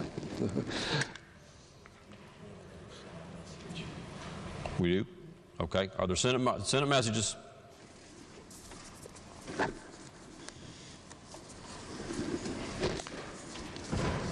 The clerk of the Senate announces that the Senate has concurred in the House amendment and again passed to make effective and made effective from passage House Bill 4301, reforming membership requirements of Huntington Park and Recreation District Board. Okay, that message will be received. Lady from the 49th. Thank you, Mr. Speaker. For our colleagues, delegates Lovejoy, Kessinger, Hamrick, Hanna, Boggs, Griffin, and Brown. This again is leaves of absence. Are there objections to those leaves of absence being granted? No objections are heard. Those leaves shall be granted. Introductions. Miscellaneous business. Miscellaneous business. Lady up in the 49th. Thank you, Mr. Speaker. I move subject to announcements. The House adjourned until 11 a.m. Tuesday, February 15th. Question is on the motion to adjourn. Are there announcements? Yes. Lady up in the 49th. Thank you, Mr. Speaker. Your Committee on Rules will meet at 10:45 tomorrow morning behind the chamber. Gentleman the 10th. Thank you, Chris. Thank you, Mr. Speaker. Your Committee on Finance will meet today at 3 p.m. in the House Finance Committee room. The agenda is posted. Thank you, sir. Gentleman 32nd. Take it fast. Thank you, Mr. Speaker. Your Committee on Judiciary will resume its posted agenda today at 3 p.m. in the Judiciary meeting room. And your Committee on Judiciary will meet tomorrow morning, 9 a.m. in the House Judiciary meeting room. The agenda will be posted. Gentleman 51st, Doug Statler. Thank you, Mr. Speaker. Your Committee on Education will meet today at 2:30 p.m. in the Education Committee room. The agenda is posted. The Republican... 3:30. Oh, okay. I'm sorry. That was 3:30 today, and the Republican members will caucus at 2:30 in the chairman's office. Gentleman 15th, Doug Foster. Thank you, Mr. Chairman. Your Committee on Government Organization will meet today at 3 p.m. in the Government Organization Committee room, and the Republican members of the caucus will caucus 15 minutes prior to the meeting in the chairman's office. The agenda is posted. Gentleman the 10th, Doug Kelly. Thank you, Mr. Speaker, and good morning. Your Committee on Energy and Manufacturing will meet tomorrow at 2 p.m. in the Judiciary Committee room. The agenda will be posted. Gentleman 31st, Doug Tony. Thank you, Mr. Speaker. Your Committee on Veterans Affairs and Homeland Security will meet today 15 minutes after floor session in the House Judiciary Committee room, and the agenda has been posted. Gentleman 24th, Doug Bridges. Thank you, Mr. Speaker. Your Select Committee on Coalfield Communities will meet at 5 p.m. today in the Education Committee room. We'll have 3 presenters, including Dr. Brian Anderson. The agenda has been posted. Thank you. Gentleman 27th, Doug Gearhart. Thank you, Mr. Speaker. Your Committee on Pensions and Retirement will meet 15 minutes after adjournment today in the House Finance Committee room. The agenda is posted. Gentleman from the 65th, Doug Clark. Thank you, Mr. Speaker. Permission to address the body? Are there objections? There are no objections. Gentleman may proceed. As you guys know, it's been a fun year for me. A year ago, I sat here in this seat for the first time, and I looked out to all of you, and I was amazed and in awe of every single one of us. And I sat here and I looked, and I had some folks that gave me some guidance on getting through the year, but I had no idea that what was going to come about from you all over this past year was going to happen. Keep in mind, folks, that we are the 100 most influential people in this state. What we have the ability to do day in and day out, there are many people that would love to sit in our seat, and we have an opportunity every single time to do amazing things.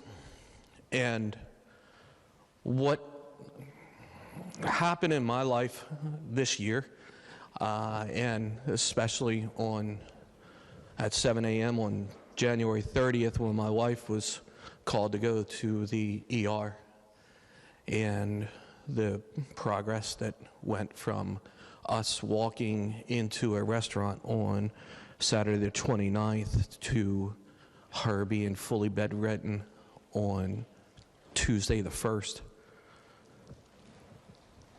You all did something that I never even would have thought would have happened a year ago. You all became friends. Some of you are considered my best friends. But you all are friends, and some of you did things that I couldn't even imagine. Some of you guys went home and asked perfect strangers to pray for my wife and myself. And she's better.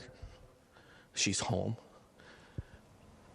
And you all, by getting everybody around you, we are the most influential people in the state, to pray for my wife and get her home.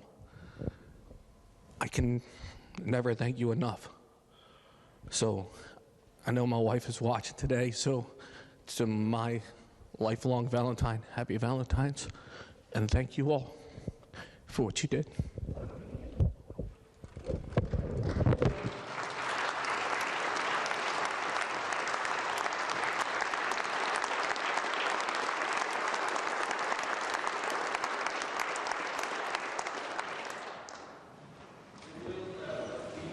Delegate Keaton.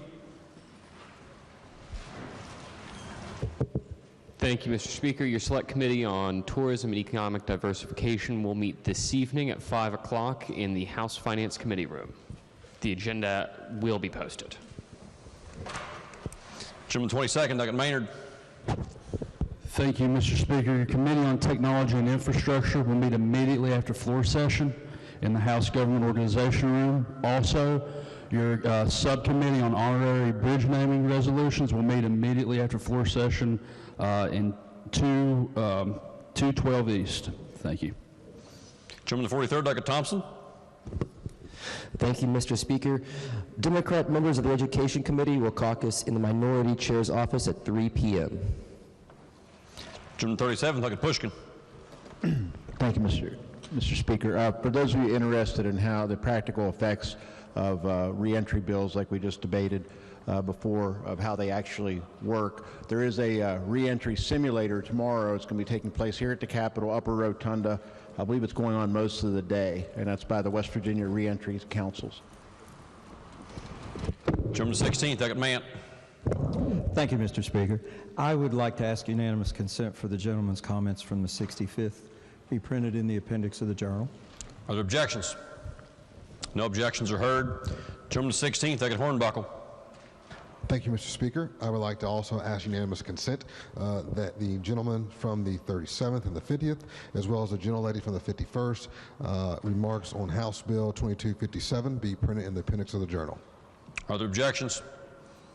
No objections are heard. Gentleman the 11th, Delegate Keaton.